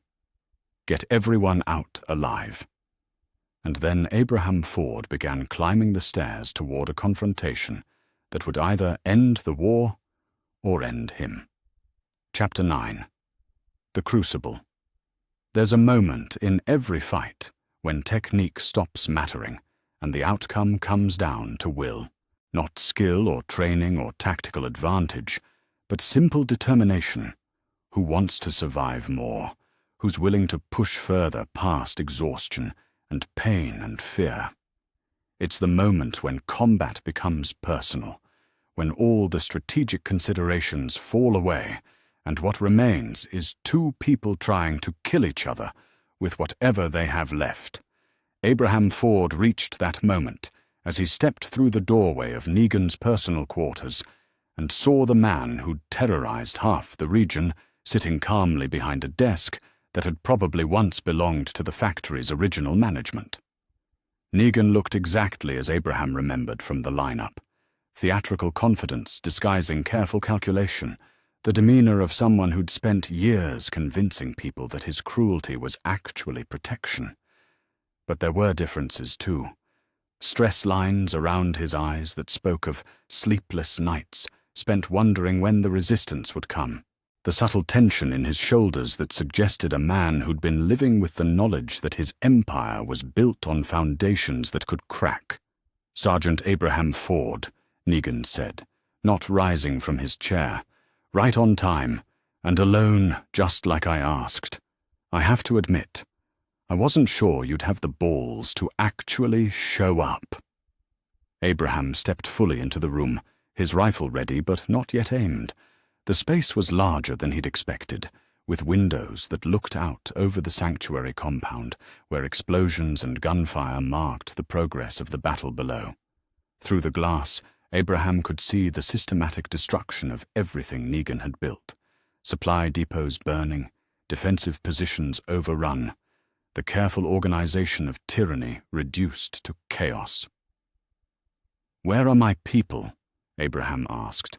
Negan gestured toward a door at the far end of the room. "Safe. For now. Turns out some of your assault team got a little too aggressive and walked into a trap I set up weeks ago. Nothing personal, you understand. Just good tactical planning." Abraham felt something cold settle in his stomach. Prisoners meant leverage, meant Negan could still control the tactical situation even with his compound falling apart around him. It also meant that people Abraham was responsible for protecting were counting on him to make the right decisions in the next few minutes. "Let them go, and we'll discuss terms," Abraham said, though he already knew how this conversation would end. Men like Negan didn't survive by honoring agreements or showing mercy to enemies who'd proven they could fight back. "Terms?" Negan laughed, and for the first time since Abraham had known him, the sound carried genuine amusement rather than calculated intimidation. "Abraham, look around. Your people are burning down my compound, killing my fighters, destroying everything I've built over the past 2 years. What exactly do you think we're negotiating? Abraham studied Negan's face, reading the micro-expressions that years of military experience had taught him to recognize. Fear disguised as bravado. Desperation masked by theatrical confidence.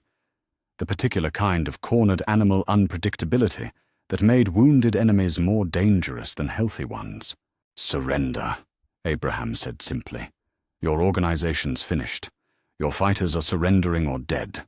Your outposts are being overrun by people who've been waiting for someone to prove that resistance was possible. You can die here, fighting a war you've already lost, or you can live and face justice for what you've done." Negan stood up slowly, and Abraham could see the moment when the performance finally dropped away. What remained was a man who'd built his identity around never showing weakness, never backing down, never admitting that his vision of the world might be fundamentally wrong. "Justice," Negan repeated. "You want to talk about justice? I brought order to this region. I ended the chaos that was getting people killed every day. I created a system where communities could survive, where children could grow up, where people didn't have to live in fear of random violence. You created a system where you decided who lived and who died," Abraham corrected, "where families got torn apart because they couldn't meet your tribute demands, where good people died because they had the courage to say no to a bully with a baseball bat." That's when Abraham saw Negan's hand moving toward the pistol holstered at his side. The movement was smooth, practiced, the motion of someone who'd settled arguments with violence, often enough to make it automatic. But Abraham had been waiting for exactly this moment, had been reading Negan's body language and calculating response times since the conversation started. Abraham's rifle was already moving as Negan's pistol cleared leather. The shot that followed was precise, professional, a center-mass hit that sent Negan stumbling backward but didn't immediately drop him. Abraham had learned in Afghanistan that wounded enemies were often more dangerous than healthy ones, desperation making them unpredictable and willing to take risks that tactical thinking would normally prevent. Negan's return fire went wide, the pain and shock of the gunshot wound affecting his aim. But he was already moving, using the cover of his desk to buy time and space while he tried to control the bleeding and plan his next move. "You think this changes anything?" Negan called out, his voice tight with pain, but still carrying that theatrical authority. "You think killing me fixes the world? Makes everything clean and simple again?" Abraham advanced carefully, using the room's furniture for cover, while he tried to get an angle on Negan's position. Through the windows, he could hear the battle raging below, his people fighting to complete their objectives, while the clock counted down toward the arrival of savior reinforcements. "It's not about fixing anything," Abraham replied, his voice calm and professional despite the adrenaline flooding his system. "It's about ending something that should never have been allowed to continue." That's when Negan made his move. Not the tactical retreat or desperate surrender that Abraham had been expecting, but a direct assault that showed why he'd survived long enough to build an empire in the first place. Despite his wound, despite the tactical situation, despite every rational calculation suggesting he should seek cover and try to negotiate, Negan came around the desk with the same psychological warfare that had cowed communities for years. "You want to know what I think, Abraham?" Negan said, as they grappled for control of Abraham's rifle. "I think you're exactly like me. Just another soldier who learned that violence is the only language people really understand. The only difference is that I'm honest about what I am." Abraham felt Negan's strength, surprising for someone who'd just taken a rifle round to the chest. But more than that, he felt the man's desperation, the knowledge that this was his last chance to maintain the psychological dominance that had been the foundation of his power. "The difference," Abraham said through gritted teeth as they struggled for the weapon, is that I'm trying to build something. You were just feeding on it. The fight that followed was brutal in ways that had nothing to do with technique or training. It was personal combat between two men who represented fundamentally different visions of what the world could become. Abraham fought with the systematic efficiency of military training, using leverage and positioning to compensate for Negan's size advantage. But Negan fought with the desperation of someone who'd built his entire identity around never losing, never showing weakness, never admitting that someone else might be stronger. Abraham's military conditioning showed in every movement. The way he protected his vital areas, the efficiency of his strikes, the tactical thinking that turned furniture into weapons and used the room's layout to his advantage. But Negan had something that formal training couldn't teach: the willingness to use any method, any weapon, any psychological pressure to win. "Tell me about Ellen," Negan said, during a break in their struggle, both men breathing heavily as they circled each other in the confined space. "Tell me about AJ and Becca. Tell me how it felt to know they died while you were playing soldier halfway around the world." Abraham felt something white-hot explode behind his eyes. Not anger. That was too simple, too clean.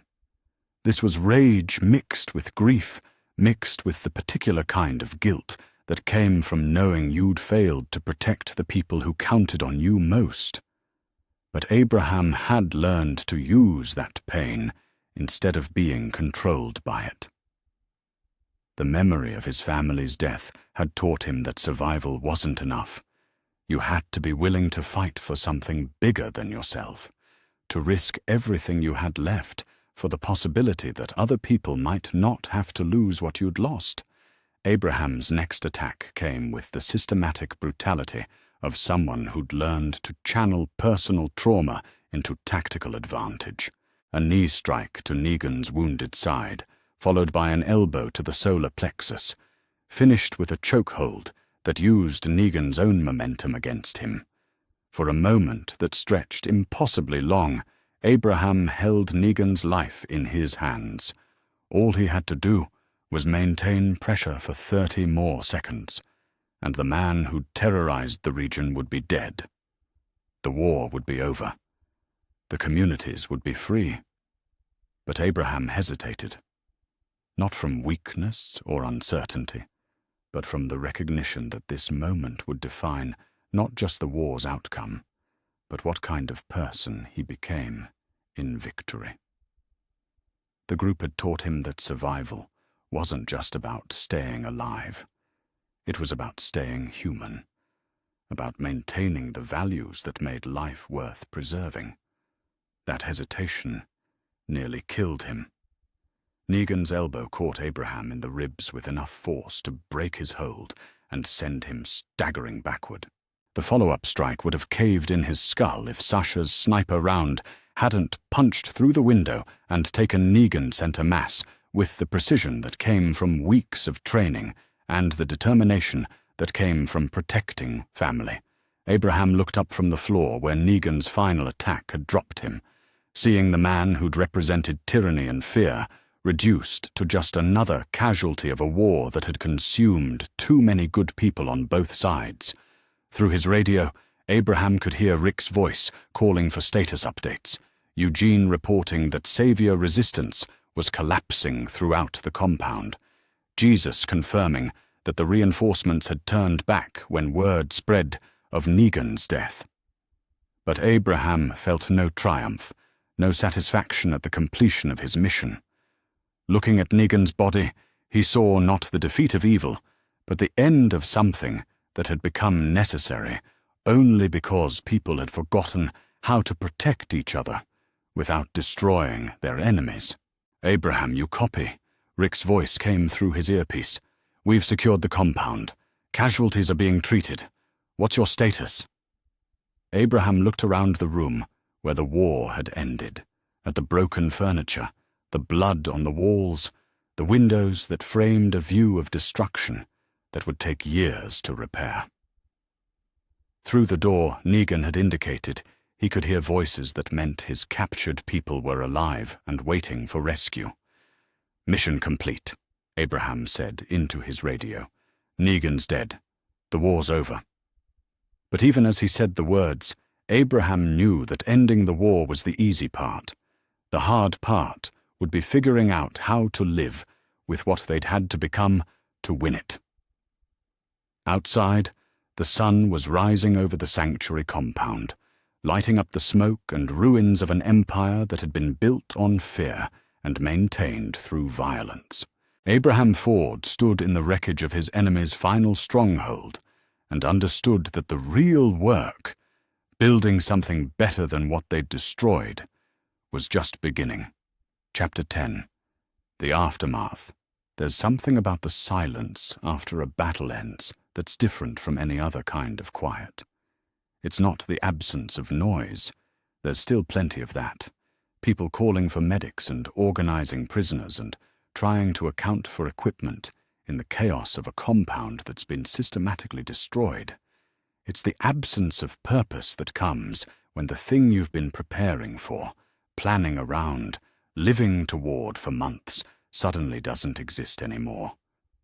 Abraham Ford sat in what had been Negan's personal quarters, looking out at the sanctuary compound in the grey morning light, and felt that silence settling around him, like a weight he hadn't expected to carry. The tactical situation was secure. Savior resistance had collapsed completely once word spread of Negan's death, their fighters surrendering or simply abandoning their positions and melting away into the broader countryside. The weapons depot had been secured, the communication center was under Allied control, and the prisoners from all 4 communities had been freed without additional casualties. By every military measure, the operation had been a complete success. They'd achieved their strategic objectives, eliminated enemy leadership, and broken the organizational structure that had enabled Savior dominance over the region. The war was over, and they'd won. So why did Abraham feel like he was drowning? Abraham. Rick's voice came from the doorway, careful and concerned in the way it got when he was trying to assess someone's psychological state without being obvious about it. "We need to talk about what comes next." Abraham looked up from the reports scattered across Negan's desk, casualty assessments, prisoner rosters, intelligence summaries about Savior territories that still needed to be secured. The paperwork of victory was more complex than the planning for war had been. "What comes next is that we don't become them," Abraham said, his voice carrying an exhaustion that went deeper than physical fatigue. "We don't execute prisoners. We don't seize territory that doesn't belong to us. We don't use our military advantage to impose our vision of how people should live." Rick stepped into the room, and Abraham could see the relief in his friend's face. Rick had been worried, probably since the interrogation of Dwight weeks ago, that Abraham was losing the moral center that had always distinguished their group from the enemies they fought. "What about the saviors who surrendered?" Rick asked. "We've got 47 prisoners, including some of their operational leadership, people who participated in raids, executions, tribute collection. The Allied communities are asking what justice looks like." Abraham had been expecting this question since the first savior threw down his weapon and raised his hands in surrender. It was the question that separated victorious armies from occupying forces. What do you do with the people who served the regime you just destroyed? "Military tribunal," Abraham said. "We document war crimes, we establish the facts, and we make decisions based on individual culpability rather than collective guilt. Some of these people were just following orders from leadership that threatened their families if they refused. Others were true believers who chose to participate in atrocities. Justice means being able to tell the difference." Rick nodded slowly. "And the communities that were under Savior control? We're talking about maybe 15 settlements that were paying tribute, providing labor, functioning as part of their supply network. They're asking for protection, for guidance on how to reorganize. Abraham felt something cold settling in his stomach as he realized the scope of what they'd inherited. Winning the war had been difficult. Administering the peace was going to be impossible. That's not a military decision, Abraham said. That's political leadership, community building, the kind of long-term governance that requires skills I don't have.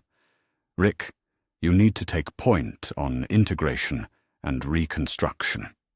I'll handle security and transitional justice, but the diplomatic work needs to be yours. Abraham could see Rick processing the implicit recognition in what he'd just said.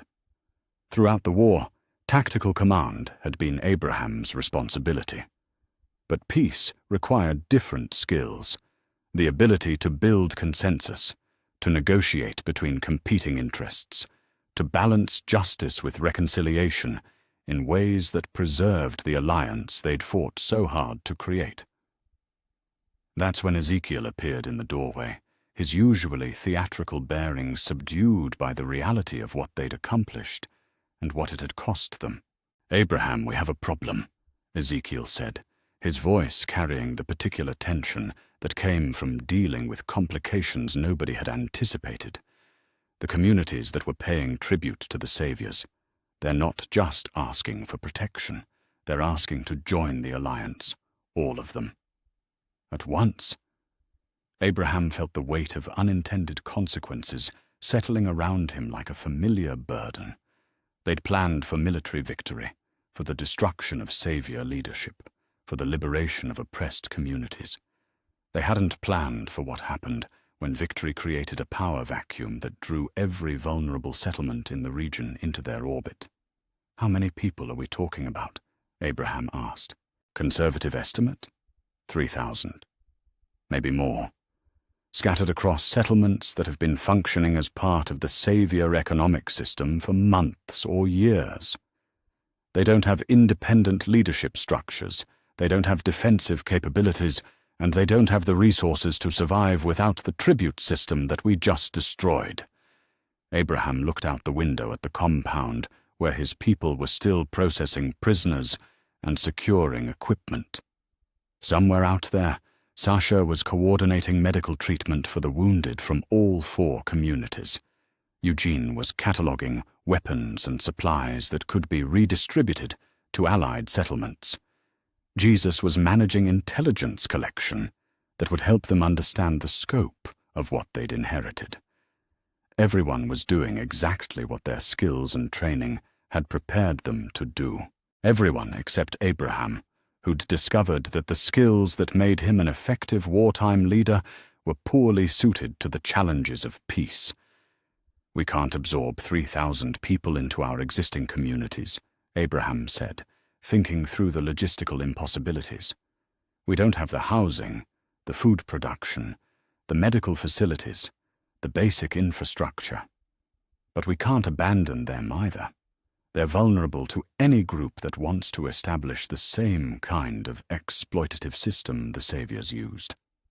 Rick leaned against the window frame, his expression thoughtful. "What if we don't try to absorb them?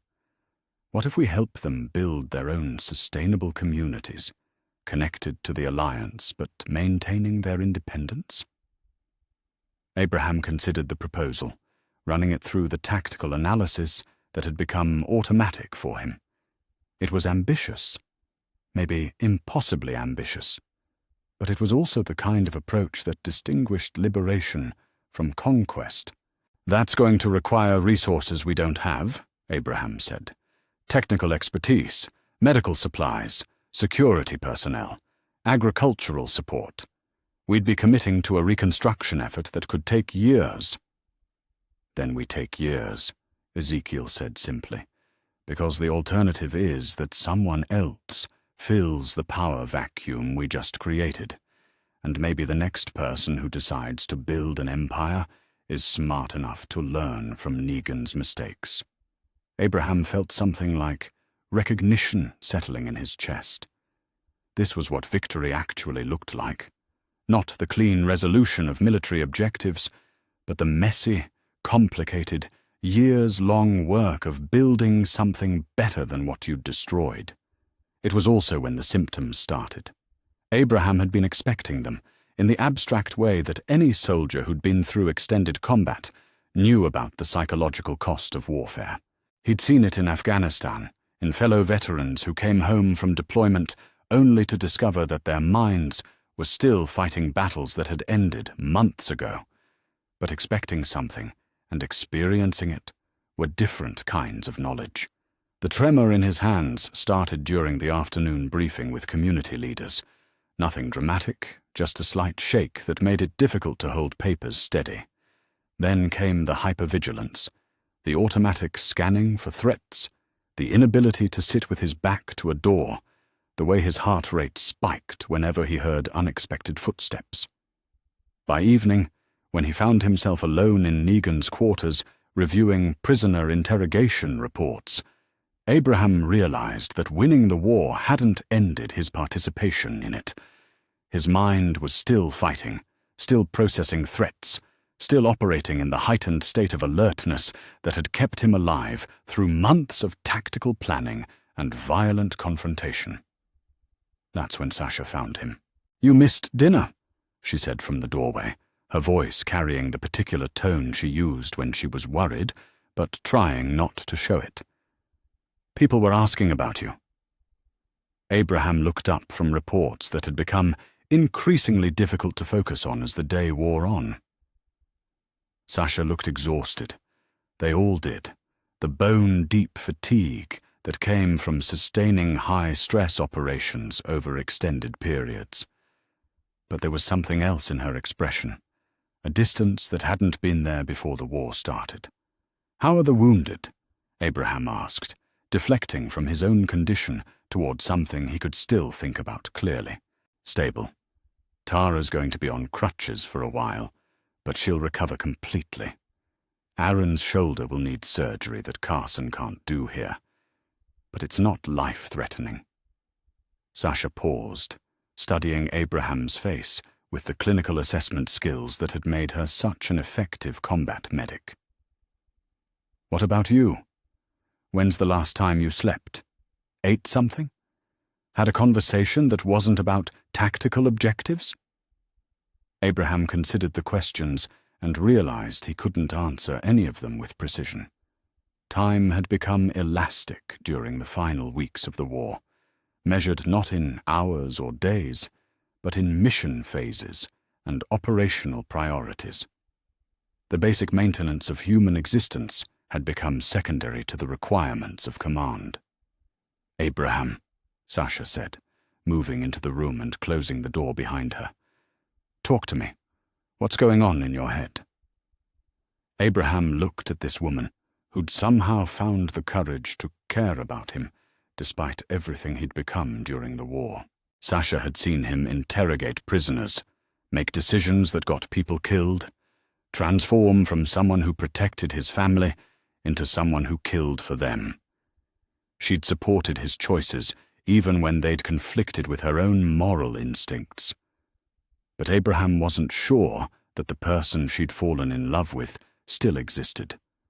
The war had required him to become someone capable of planning systematic violence, of accepting casualties as tactical calculations, of making decisions that prioritized strategic objectives over individual human costs.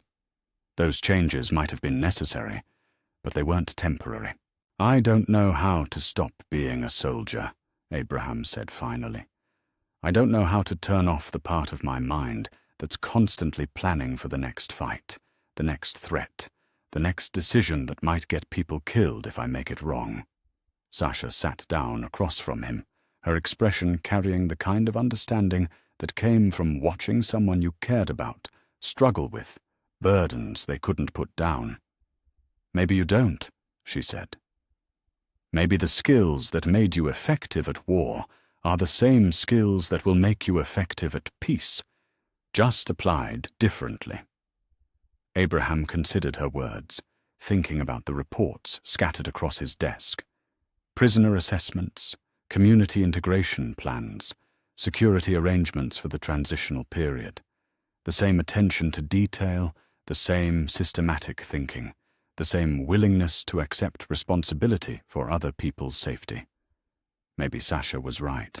Maybe the question wasn't how to stop being a soldier, but how to be a soldier in service of something other than war. Through the window, Abraham could see the lights of the Allied camps scattered across the sanctuary compound. Kingdom soldiers sharing meals with Alexandria fighters. Hilltop scouts comparing notes with oceanside sharpshooters. Former enemies working together to secure prisoners and process intelligence and plan for a future that none of them could have imagined when this war started. They'd won. Not just the battle, not just the war, but the right to determine what came next, the responsibility to build something better than what they'd destroyed. Abraham Ford looked out at the lights of an alliance that had grown from desperate resistance into the foundation of regional governance, and realized that maybe the hard part was just beginning. Chapter 11. Building Tomorrow. There's something about the transition from destruction to construction that reveals who people really are. War strips away pretense, forces everyone into roles defined by immediate necessity: fighter, medic, leader, follower. But peace requires different qualities, harder to measure and more complex to develop. The ability to compromise without surrender, the patience to build consensus instead of issuing orders, the wisdom to know when military efficiency serves democratic values and when it undermines them. Abraham Ford discovered these truths over the course of 3 months as summer turned to early fall, and the immediate crisis of victory gave way to the longer, more complex work of governance. The Joint Council met every Tuesday in what had been the sanctuary's main conference room, though the space looked nothing like it had during Negan's reign. The long table that had once been used for planning raids and coordinating tribute collection now hosted representatives from 17 communities.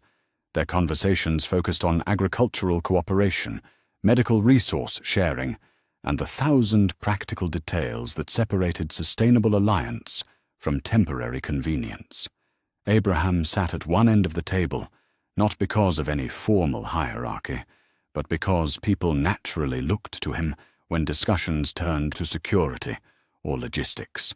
3 months of joint governance had taught him that leadership in peacetime was more complex than command in wartime. Less about making decisions and more about helping other people make decisions they could live with. The question isn't whether we can absorb the Eastern settlements, Jesus was saying, his voice carrying the patient tone he used when explaining complicated trade relationships. The question is whether we can help them develop their own sustainable leadership while maintaining the alliance structure that keeps everyone safe. Abraham looked around the table at faces that had become familiar through weeks of careful negotiation. Ezekiel, whose theatrical demeanor masked genuine administrative skill. Gregory, whose cowardice had been tempered by the recognition that cooperation was safer than isolation. Cindy, representing not just Oceanside, but the network of smaller coastal communities that had joined the alliance, and Rick, whose diplomatic instincts had proven essential for mediating between competing community interests. "What about security?" asked Marcus, the elected representative from one of the former Savior settlements. "These new communities don't have the defensive capabilities to survive an attack from organized raiders. They need protection, but they also need to maintain their independence."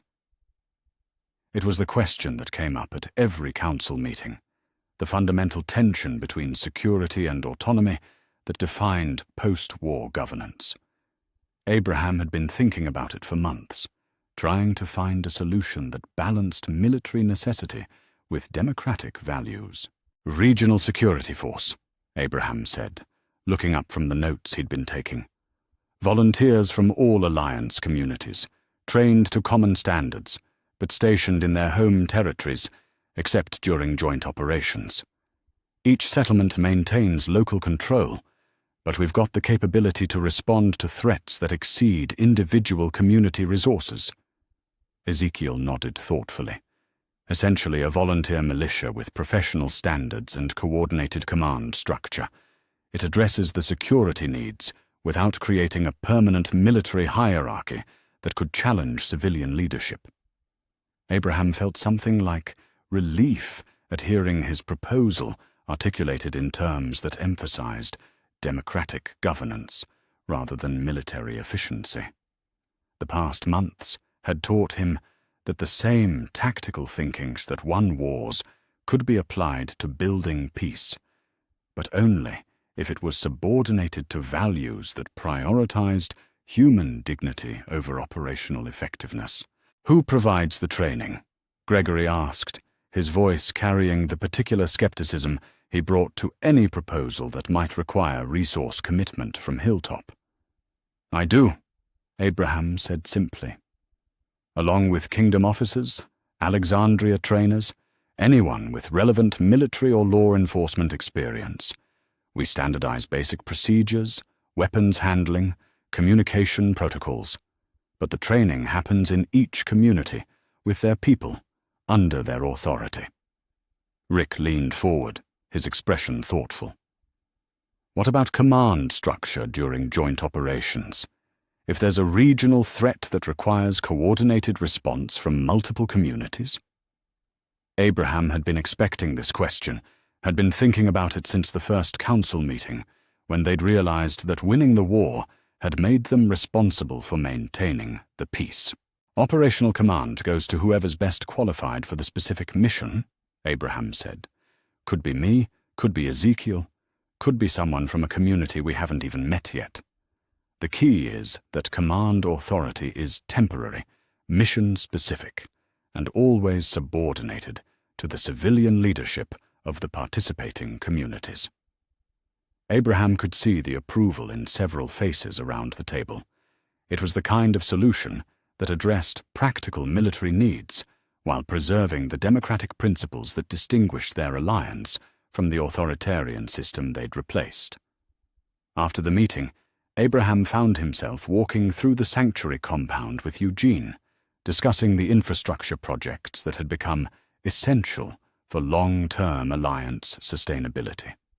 The place looked different than it had during the war, less like a fortress and more like what it was becoming, the administrative center of a regional government that was still learning how to govern. "Telecommunications network is operational between all primary communities," Eugene reported, consulting the tablet where he tracked technical projects with the same attention to detail he'd once applied to weapons maintenance. "We've got reliable radio communication, basic internet connectivity through the Alexandria solar grid, and emergency backup systems for crisis coordination."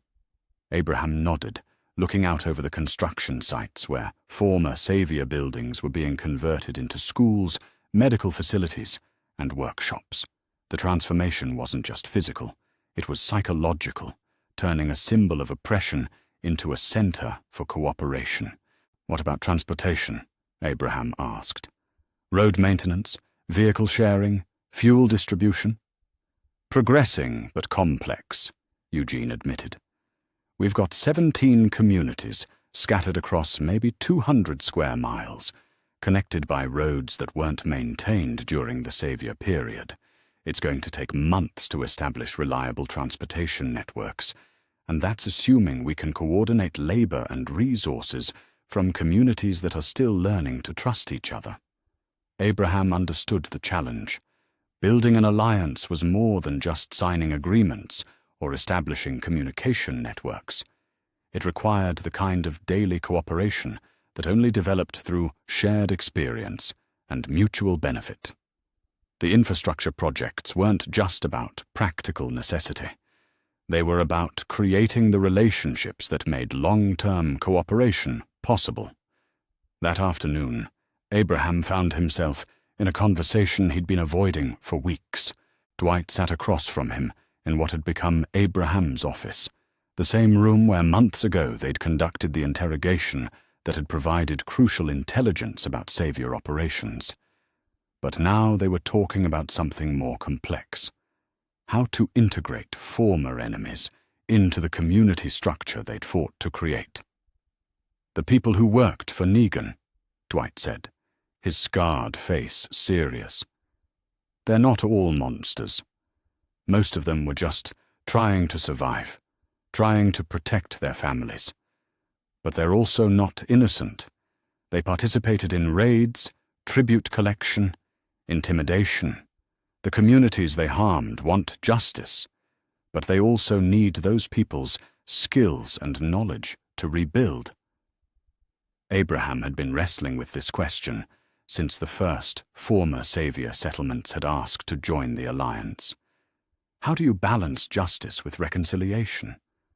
How do you address legitimate grievances without creating permanent divisions that undermine community cooperation? Truth and reconciliation process, Abraham said finally. Document what happened, acknowledge harm that was done, but focus on rebuilding relationships rather than punishment. The people who committed genuine atrocities face military tribunal. Everyone else gets the opportunity to contribute to fixing what was broken. Dwight nodded slowly. And the leadership positions? The former Savior communities need administrators, security personnel, trade coordinators. Do you trust former Negan loyalists with that kind of responsibility? Abraham looked at Dwight, a man who'd served Negan, been broken by him, and ultimately helped bring him down. If anyone understood the complexity of moral judgment in impossible circumstances, it was someone who'd lived through the compromises that survival had demanded. I trust people who've proven they're committed to building something better than what came before, Abraham said.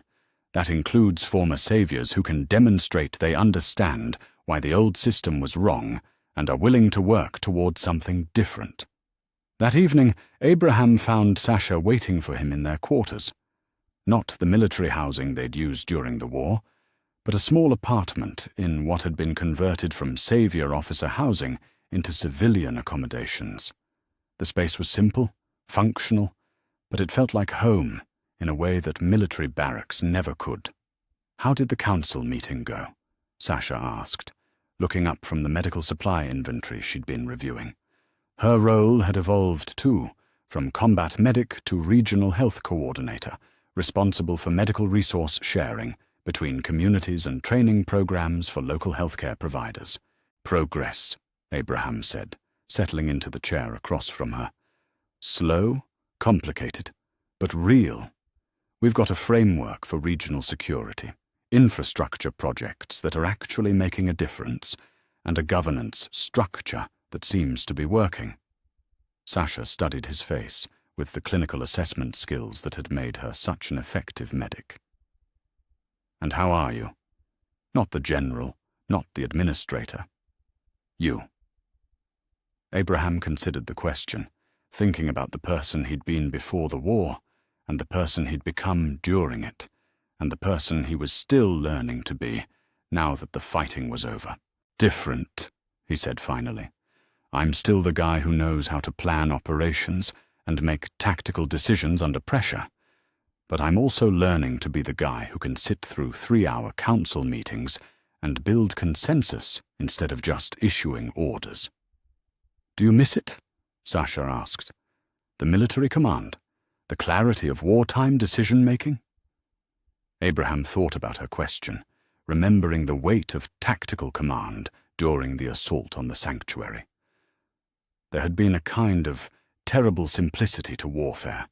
Clear objectives, defined enemies, success measured in terms that everyone could understand.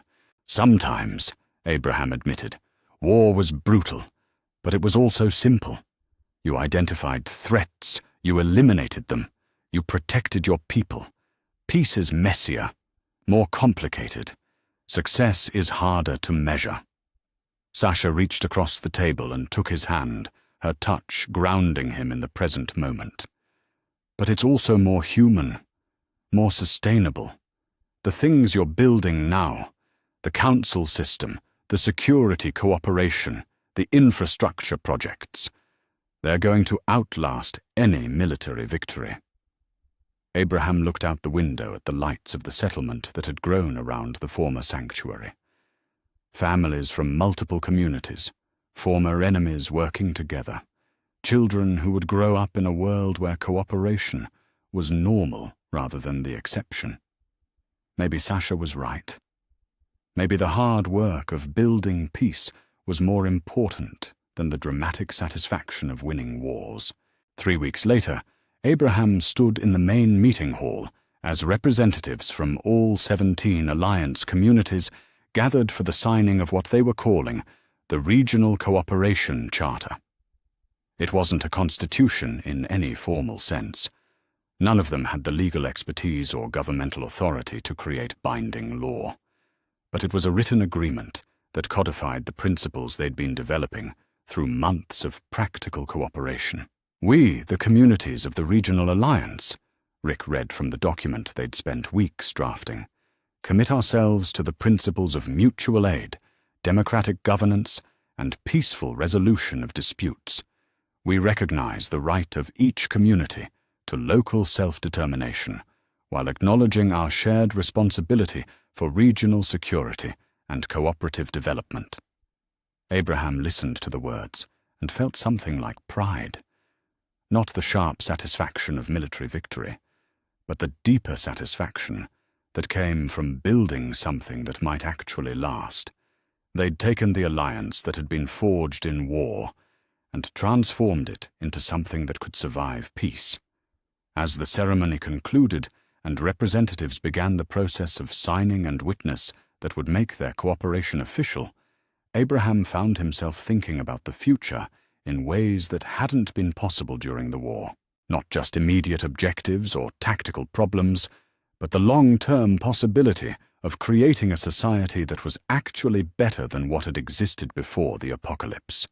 Abraham Ford looked around the room at people who'd once been strangers, enemies, desperate survivors clinging to isolated communities.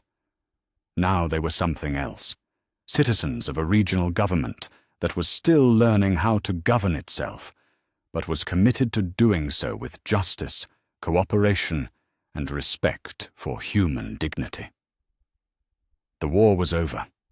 The peace was just beginning, and for the first time since he'd grabbed Lucille and broken Negan's script, Abraham felt confident that they were building something worth the price they'd paid to create it.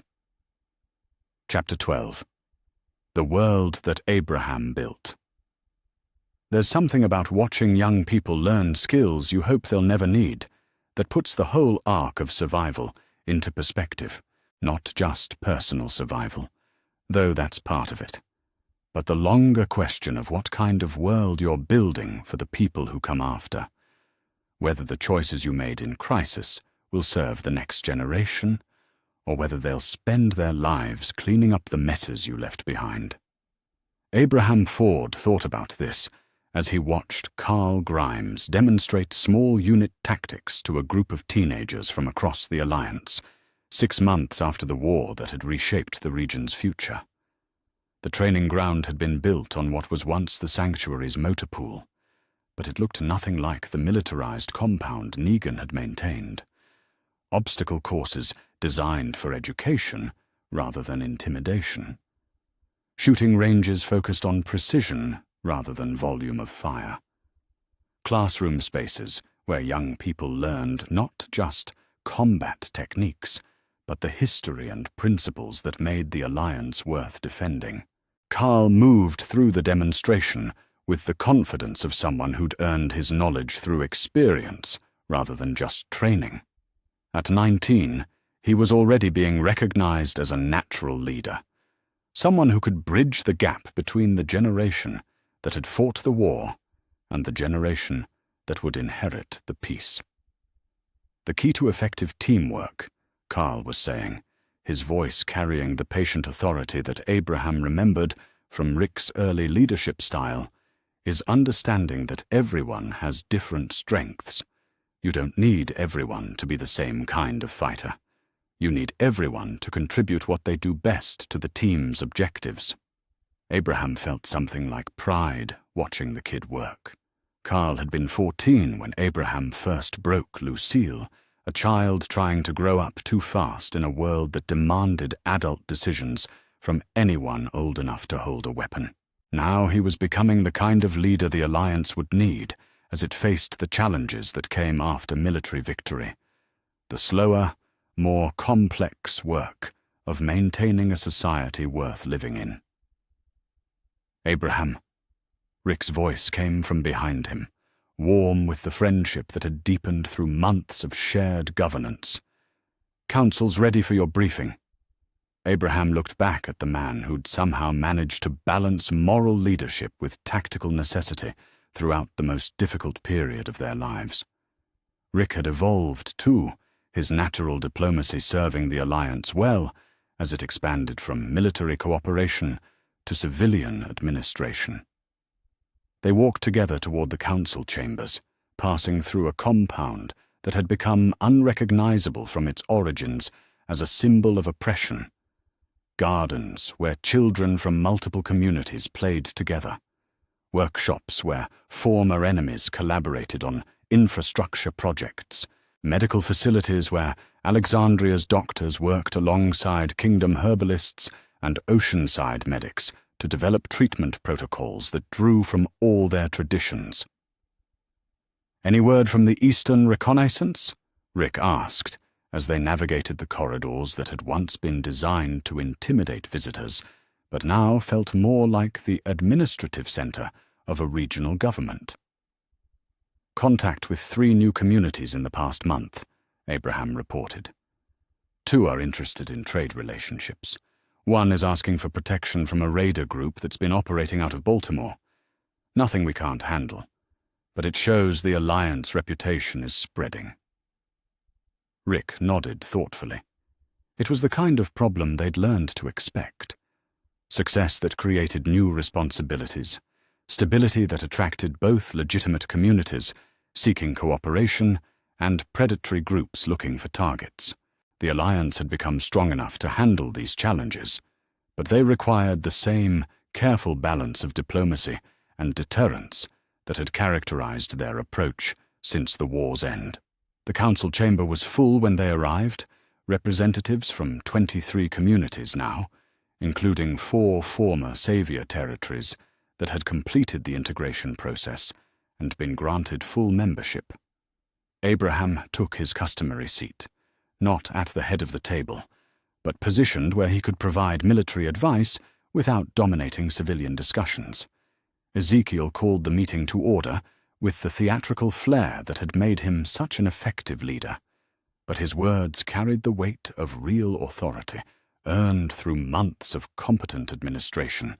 "Before we address new business," Ezekiel said, "Abraham has prepared a regional security assessment that we should review." Abraham stood, looking around the table at faces that represented everything they'd fought to protect and build. Some he'd known for years: Rick, Michonne, Jesus, Eugene. Others were newer additions, representatives from communities that had joined the Alliance as word spread of its stability and fairness. The Alliance currently provides security coordination for approximately 8,000 people across 23 communities, Abraham began, consulting the notes he'd prepared based on reports from security coordinators across the region. "We've got established protocols for mutual defense, early warning systems, and coordinated response to external threats." Abraham moved to the large map that dominated one wall of the chamber, marking the territories that had come under Alliance protection since the war's end. It was more territory than any of them had imagined governing when they'd first started planning resistance to Negan's rule. "Challenges fall into 3 categories," Abraham continued. "External threats from raider groups and hostile communities.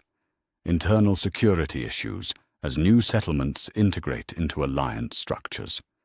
And what we might call growing pains, the problems that come from success."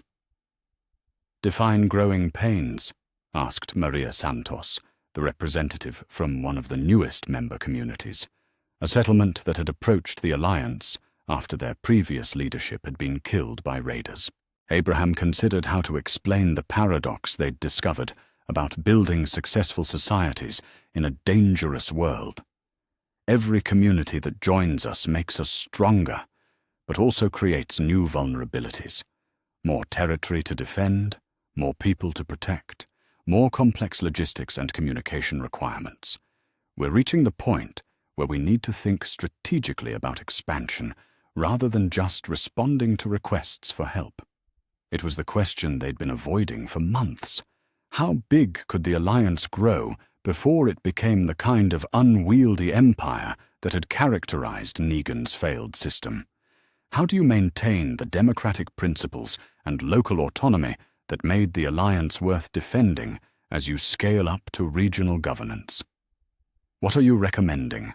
Rick asked, his voice carrying the weight of someone who understood that Abraham's answer would shape the Alliance's development for years to come.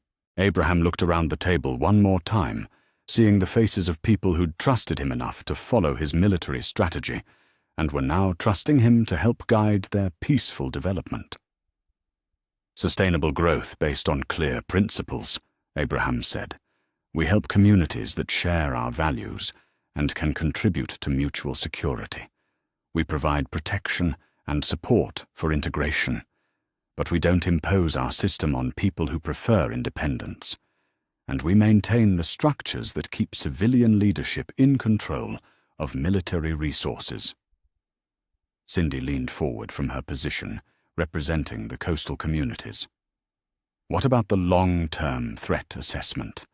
We've eliminated the saviors, but there are other organized groups out there. Other potential Negans who might try to build empires." Abraham had been thinking about this question since the day Negan died.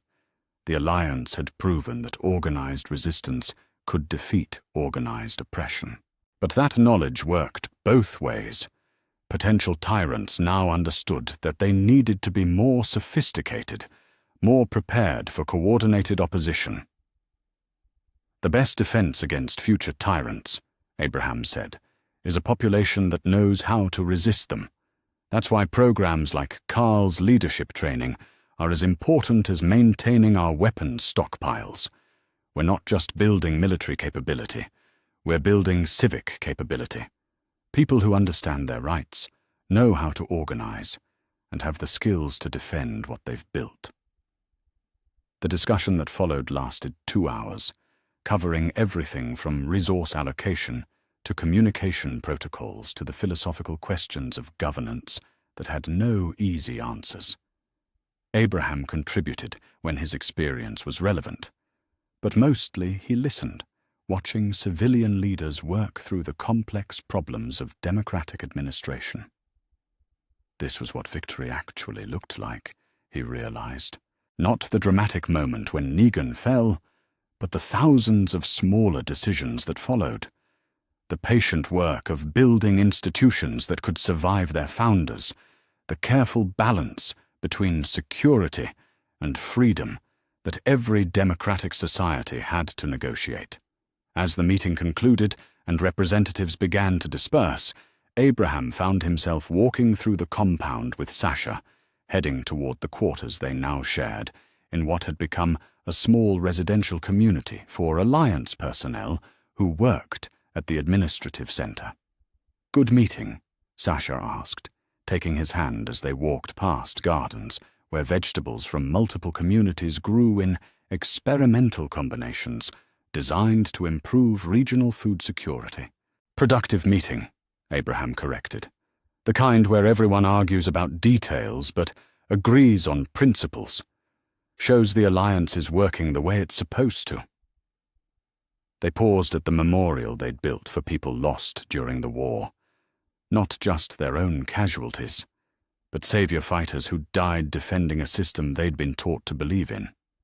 The Alliance had decided that mourning the cost of war was as important as celebrating its victory. Abraham looked at the names carved into stone thinking about Ellen and AJ and Becca, about the family he'd lost to the failures of the old world. Their deaths had taught him that survival wasn't just about staying alive. It was about building something worth preserving for the people who came after. "Do you think they would have approved?" Sasha asked quietly, following his gaze to the memorial. "Your family. Of what you've built here." Abraham considered her question, thinking about the children he'd failed to protect, and the children who now played safely in Alliance communities. About the wife who'd died because military bureaucracy had prioritized protocol over people, and the democratic structures they'd built to ensure that civilian leadership controlled military decisions. "I think they'd be proud that their deaths meant something," Abraham said finally, "that the lessons their loss taught me helped create something better than what came before." As they reached their quarters, Abraham found himself thinking about the moment 6 months ago when everything had changed. The split second when he'd grabbed Lucille instead of accepting death, when he'd chosen resistance instead of submission. Such a small moment, lasting maybe 10 seconds, but it had reshaped everything that followed.